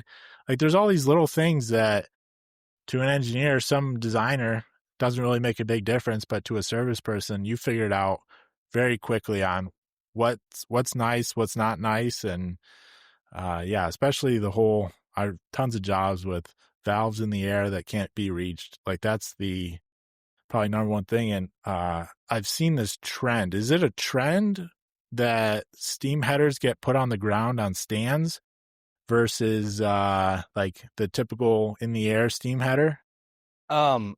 I recently did one that was on the ground for the simple reason that I didn't want chain falls. Um, think classically they've always been up high for whatever reason. I don't know why.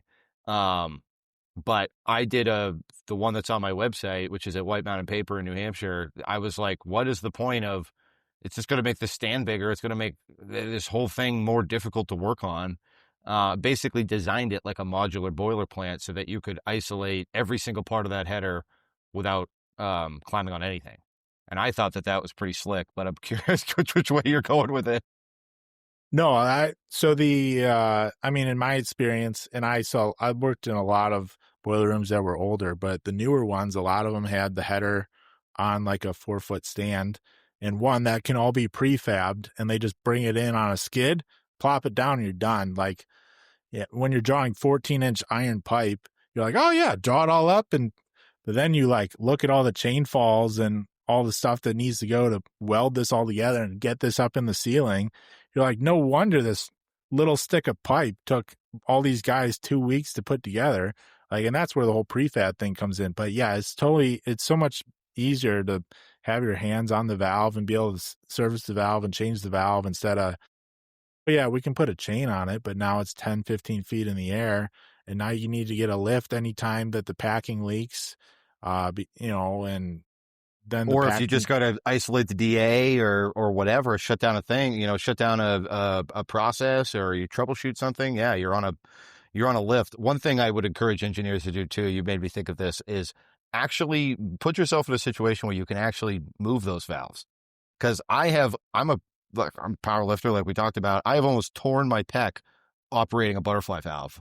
Um, and you would think it's a quarter turn. How hard could it be? But when you've got all that pressure behind it and it's a 6-inch pipe, and then you look down and you go, oh, that's what that little section of pipe is. That's my cheater bar so that I can actually, open and close this thing. Um, I think the designing around service clearances, I think, is the big difference between a good design and a great design. And engineers that truly, truly get it. I've done some really stupid things that when I've seen it, and the contractors, no, that's going to suck. I'm like, well, that's what's on the plans. And then I go on site. I'm like, wow, that really does suck. I should have listened to you. But what I was going to say, my pet peeve on the condensing boilers is, and I'm curious about your opinion as a tech, when you have the down-fired boiler, and again, they're designed to be smashed together. There's so many, and you're talking like, when you get into like the 2, 3 million, 4 million BTU size, there's way too much shit on the back of the boiler.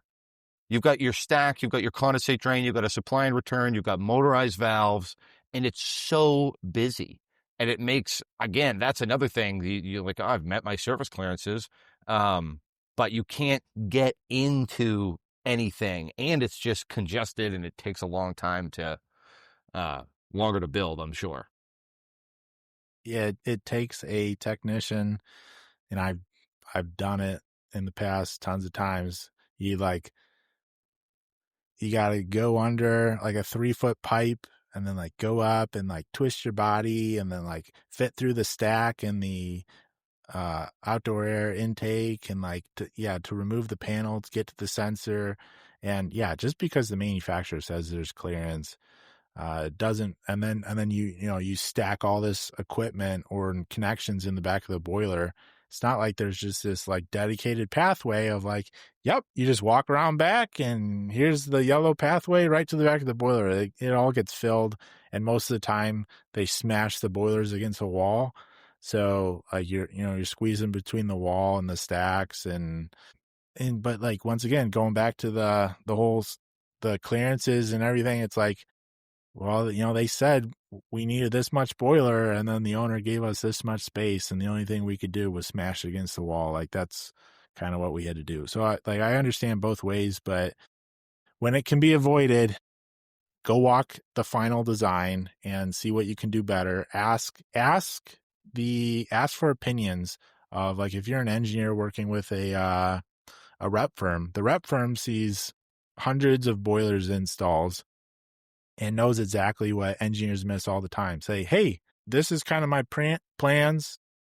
This is what I'm doing. Does this seem up to par with you? Like, do you think anything's wrong with this? A big thing I see right now is, for some reason, they want to run gas lines directly over boilers and put regulators right before the inlets of boilers, which all condensing boiler manufacturers say don't do. But for some reason, like, to save space, engineers are doing that more and more.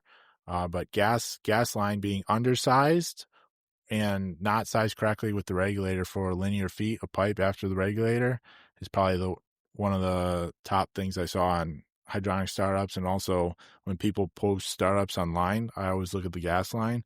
Regulators end up being like right on the inlet connection of the boiler.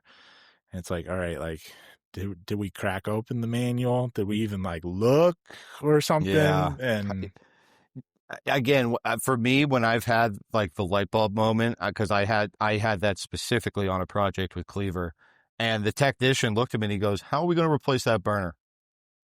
And it was, well, we're going to be unthreading some pipe if we have to do it. Um, yeah, it is, the one thing I will say, a good recommendation to engineers too, and this is something that I try to do a good job on, and ultimately it makes me stick with the same equipment most of the time. But if you're specking out a piece of equipment that you've never used before, you should read the entire IOM front to back. And dude, that will eliminate most of your change orders and headaches on the job site. For me, I'm kind of I'm fortunate that I do a lot of retrofits. That's kind of my niche, and it just seems to be, I don't know, especially with like, they're not building very many brand new schools in the state of Maine. They're kind of these century buildings, and a lot of times I'm going in and we're ripping out 3 HB Smiths that were 10 section boilers. And one of those pads can hold all the condenser boilers for the new system. So you end up like, I've got some that I posted on a project that I did with Energy Management Consultants, which is an ESCO that I do a lot of work with. And I mean, you could put a pool table in this boiler room, with the space that we saved. And you also get the super old, like every old school had 1,000-gallon domestic water tank because it was before you had the ability to size with diversification. And so you take this enormous tank and you replace it with a 119-gallon A.O. Smith or something like that, or a pair of indirects. So I'm lucky there, and Maine builds buildings out, not up. So a lot of times I'm lucky that I will have kind of excess space. I say that I was in a boiler room earlier today, where that will not be the case. It was way too small of a boiler room to begin with, and ripping out one boiler, putting 2 Viessmanns in, and it's definitely going to be tight, and we'll have to be clever. I'm definitely going to be thinking about the 6-foot ladder thing. That was like a light bulb moment for me that happened in the LinkedIn DMs when we were talking about it. I never thought about that, consider the fact that the technician is 5'5" and this boiler to the burner is 6.5 feet up. And that's the reason why you get those lack of clearances, is because everything's vertical, but you still got to get up there. I'm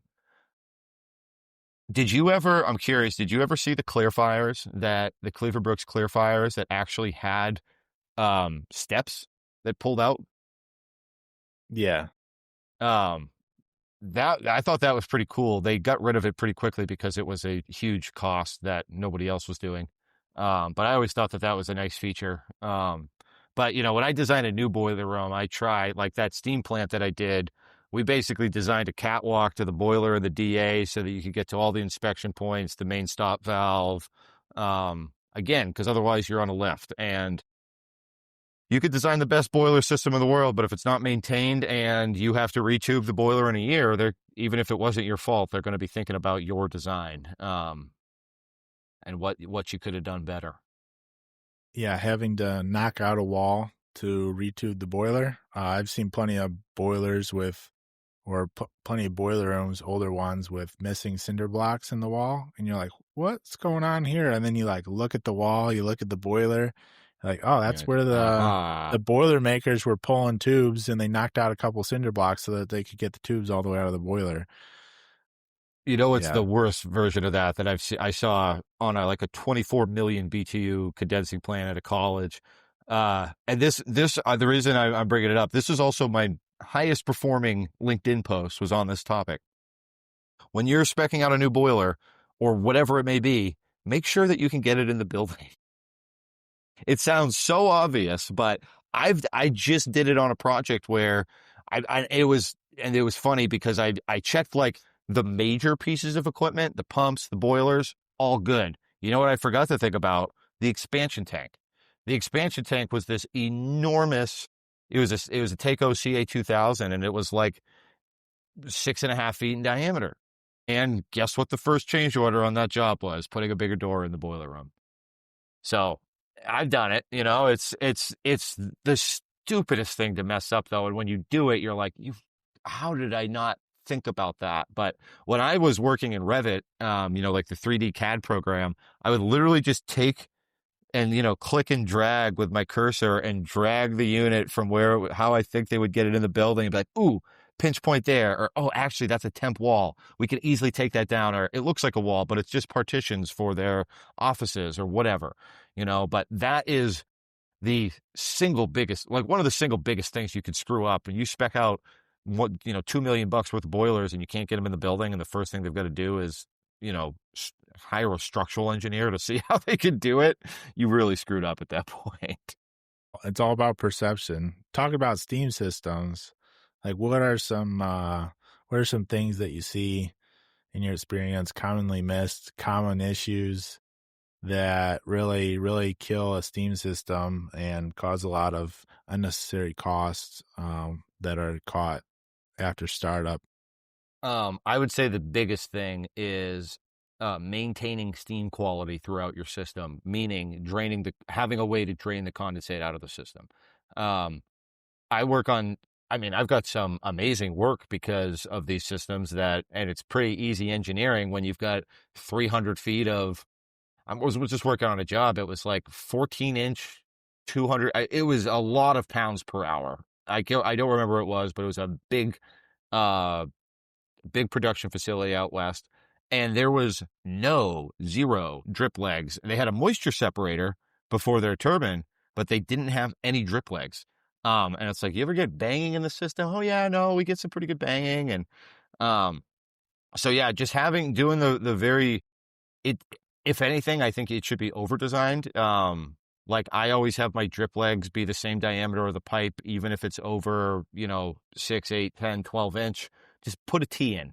And have the outlet be, the downside of the T be the full size of the pipe. The bigger the hole, the better it's going to be at draining the moisture out. I think most engineers. Can you talk about that for the people who may not know why? Sure. So like when you buy Cleaver Brooks or Superior or whatever it may be, you're going to get, right on the outlet of the boiler. What is it? 99, 98% steam quality. So what that means is if you had the pipe, 2% of the volume would be water and 98% of the volume would be dry steam. And that's how they advertise it, right? Out of the box. But no piping system is going to be perfectly insulated, even if it's got any amount, an absurd amount of insulation on it. So as that steam travels just from the source to the destination, it's going to be giving off some heat and condensing. And the more that you do that, you're now pushing the weight of that water with your steam pressure. And this is how you get water hammer. Water hammer kills people. There was a steam explosion at a VA in Connecticut not that long ago that completely vaporized 2 dudes. I've worked in steam pits that people have died in because of water hammer problems. Because they were working in there and they got a slug and it knocked if you've got a high pressure steam piping system, especially that underground system where noise isn't a concern, you might want to cheat that pipe size down a little bit and have your velocities be a little bit higher. But if you're pushing a bowling ball's worth of water at 80 miles an hour under 150 PSI, that's a ridiculous amount of force. I had a lunch and learn presentation that I did a number of years ago that had all these photos of water hammer incidents. And I mean, there was a picture or a photo that I'm thinking of where it was, it was like a pipeline in Texas or whatever, oil refinery, all the piping's outside. And they had a big, U-shaped expansion loop that they had a water hammer there. It clear cut like an acre's worth of trees because it just blew out and just took out everything around it. So the beauty of your steam system is the fact that it's steam. You don't want to buy a steam boiler and have all the complexities associated with a steam boiler to just create a hydronic system. your heat transfer isn't going to work good. And in reality, and especially in today's day and age, your steam system probably isn't for heating. It's probably for an industrial process. And if it's a kiln or a kettle, you can have burning and uneven heating. I've been doing a lot of work on steam turbine projects recently, and little tiny droplets of water on those rotors that are spinning at, thousands and thousands of revolutions per minute.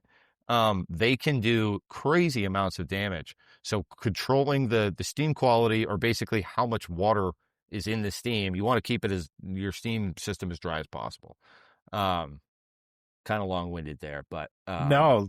So this is good. So like evacuating water out of a steam system is the number one issue of people not doing it. I Can you think talk so about? because, or Can you sorry, yeah, can you get into the sizing of the drip legs? You said we're going to use full size, and like why full size and like the velocity, and like a lot of people have a 4-inch line and then they'll put a little 2-inch hole at the bottom and they think, well, water's going to drain out. But can you explain why that doesn't drain out and why that doesn't catch the water and why you would size drip lines full size? for sure. So I guess one thing to admit that is, you know this obviously, but on your drip leg, it'd be a vertical pipe coming down from your horizontal pipe. Connected to that would be your steam trap that basically keeps steam on one side of the system and condensate on the other.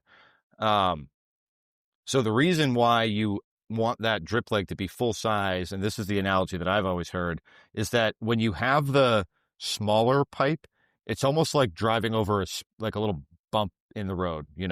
If you're traveling at 80 miles an hour and you hit a little tiny divot in the pavement, you're not going to notice it. You're going to just fly right over it. And that's the exact same thing that happens with the condensate, is that the velocity is so high that it doesn't actually have time to drop out. So full size drip legs give you a bigger, it basically allows that condensate to drain out at a slower velocity through the larger pipe, and have a collection point. It also helps with collecting debris and other junk that might be in the system. And those should be every 50 to 100 feet. I think 100 feet is the rule of thumb. I encourage people to do 50. And then, of course, anytime you change direction vertically up or down, you have to also add one. And I think that fact right there is what makes steam systems tricky. Because in a hydronic system, like, oh yeah, we'll just go up and over this beam and whatever. But if you do that with a steam system, well, you just added 2 drip legs, 2 steam traps, potentially 2 high pressure condensate lines. Where does the high pressure condensate go? I don't know. Should we send it to the flash tank and cavitate the pumps over and over again? Do we try to get it back to the DA? Do we throw it away? What do we do with it? And, condensate is liquid gold, as I was kind of trained, because it's already heated and it's already chemically treated. So you want to return as much of that back to your system as possible. And the last caveat, and engineers do more research to figure out why, is don't mix your condensate returns together.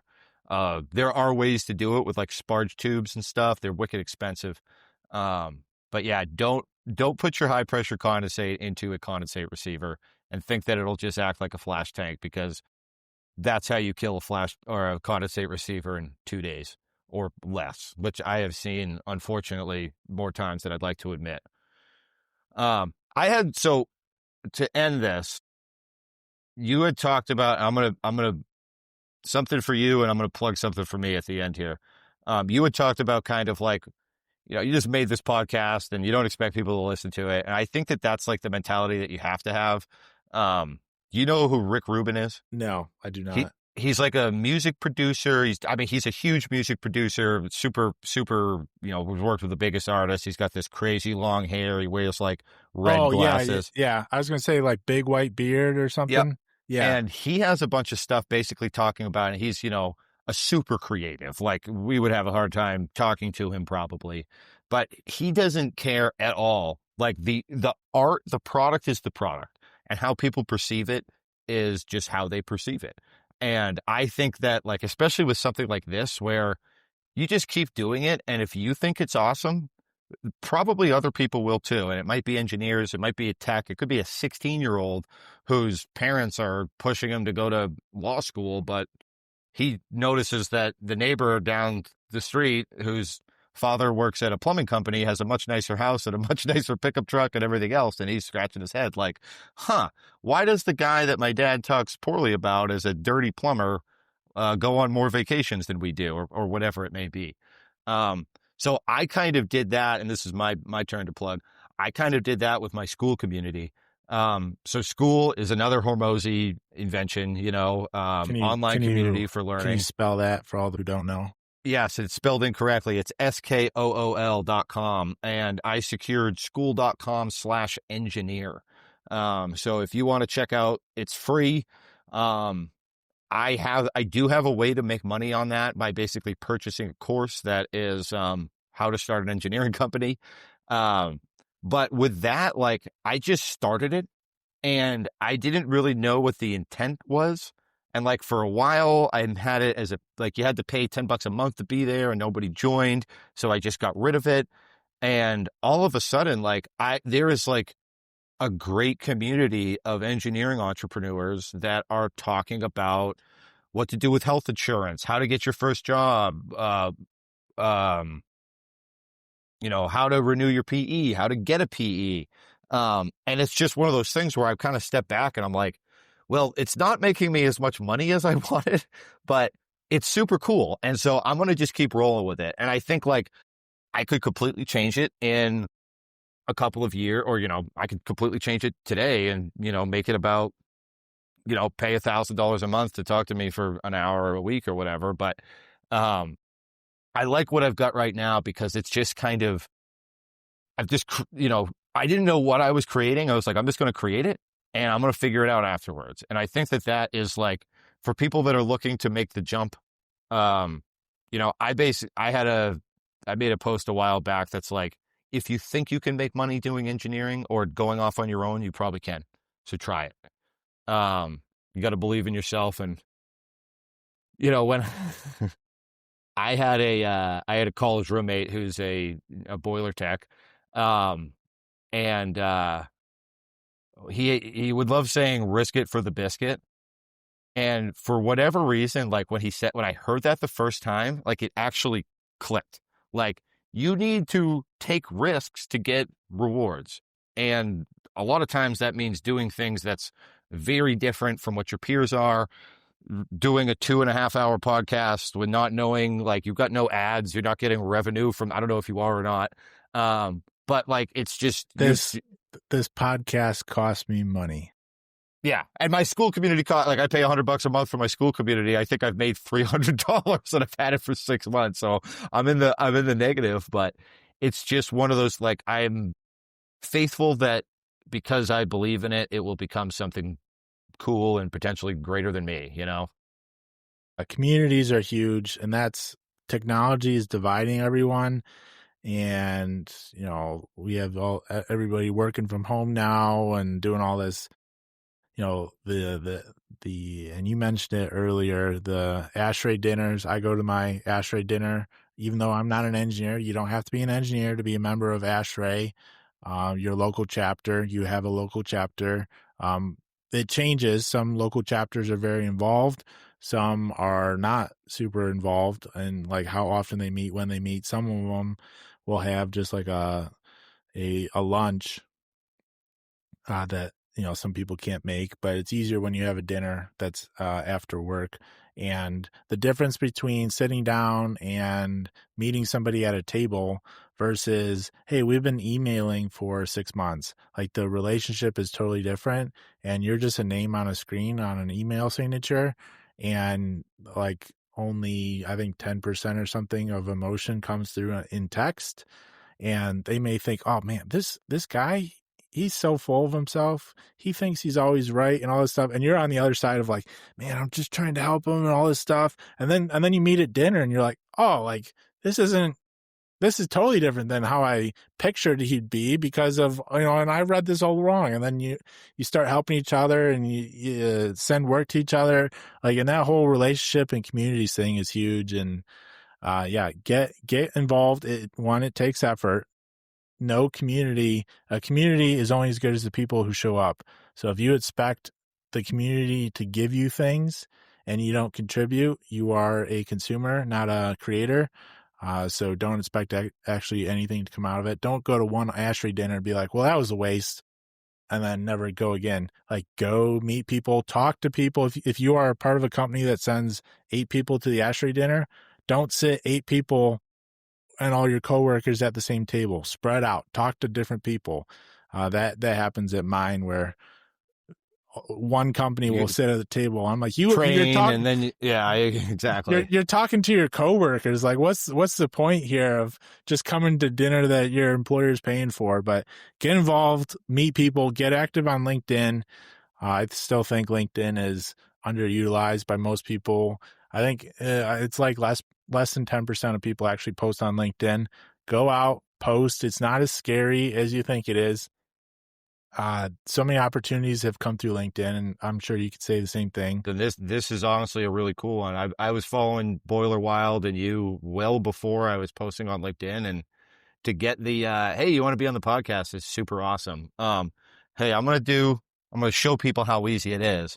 I'm gonna take a picture of the screen here, boom, and that's my LinkedIn post for the day. I'm gonna just write a quick blurb. Had an awesome time on Eric Johnson's podcast, Boiler Wild. Check it out here, and yeah, post on LinkedIn every day. It's not hard, and you will have an enormous advantage over everybody else in your industry, because go tell me the last time you saw an advertisement for an architecture firm or an engineering firm. You probably have never seen one unless you're work at a hospital or a school and they're, trying to work for you. But it's like one of the biggest difference makers, and yeah, give away the secrets and sell the implementation.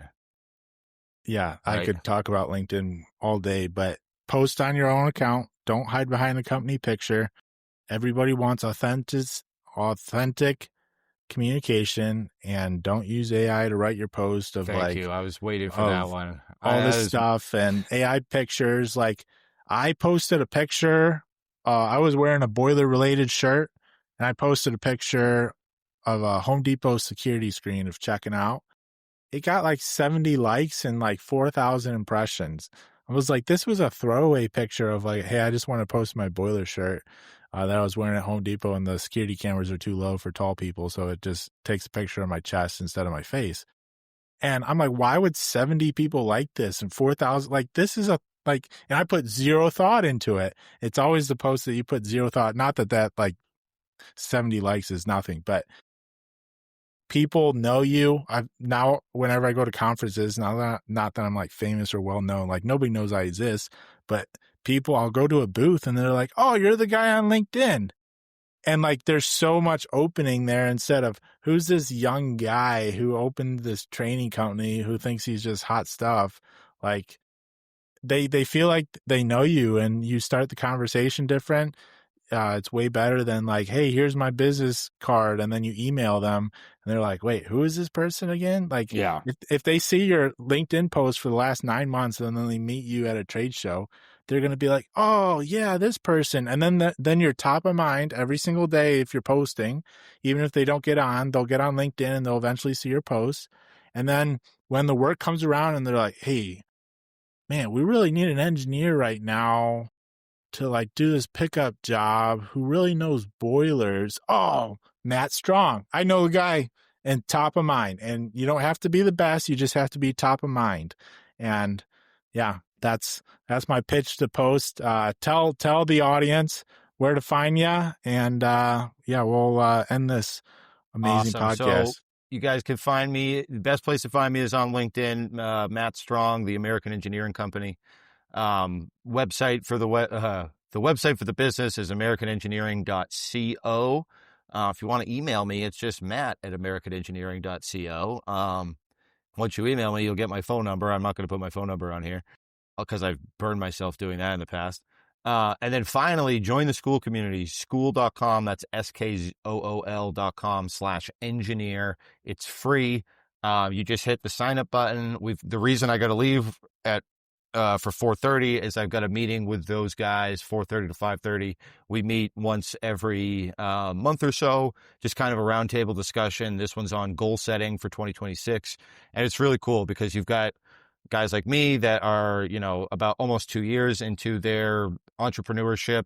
We've got this dude, Wade, who's been doing it for 20 years, which is amazing. It's awesome. It's a cool community of people. And just, it's awesome to be around like-minded people that are working for the same goal and want to, escape the matrix and work for themselves. So, Eric, dude, thank you so much. Let me know what I got to do to get a boiler's hat. I'll trade you a American engineering hat if you're interested. But also, if they haven't figured it out, what location are you in if they need engineering services? So I am located in Maine, based out of Auburn, Maine. I do work throughout all of Maine, New Hampshire, Massachusetts, Vermont, also licensed in New York, working on Pennsylvania, Maryland, and Ohio. So if you got anything going on in any of those states, but especially New England and the boiler plants, I can, really help folks out kind of rapidly. And that's what I like to do.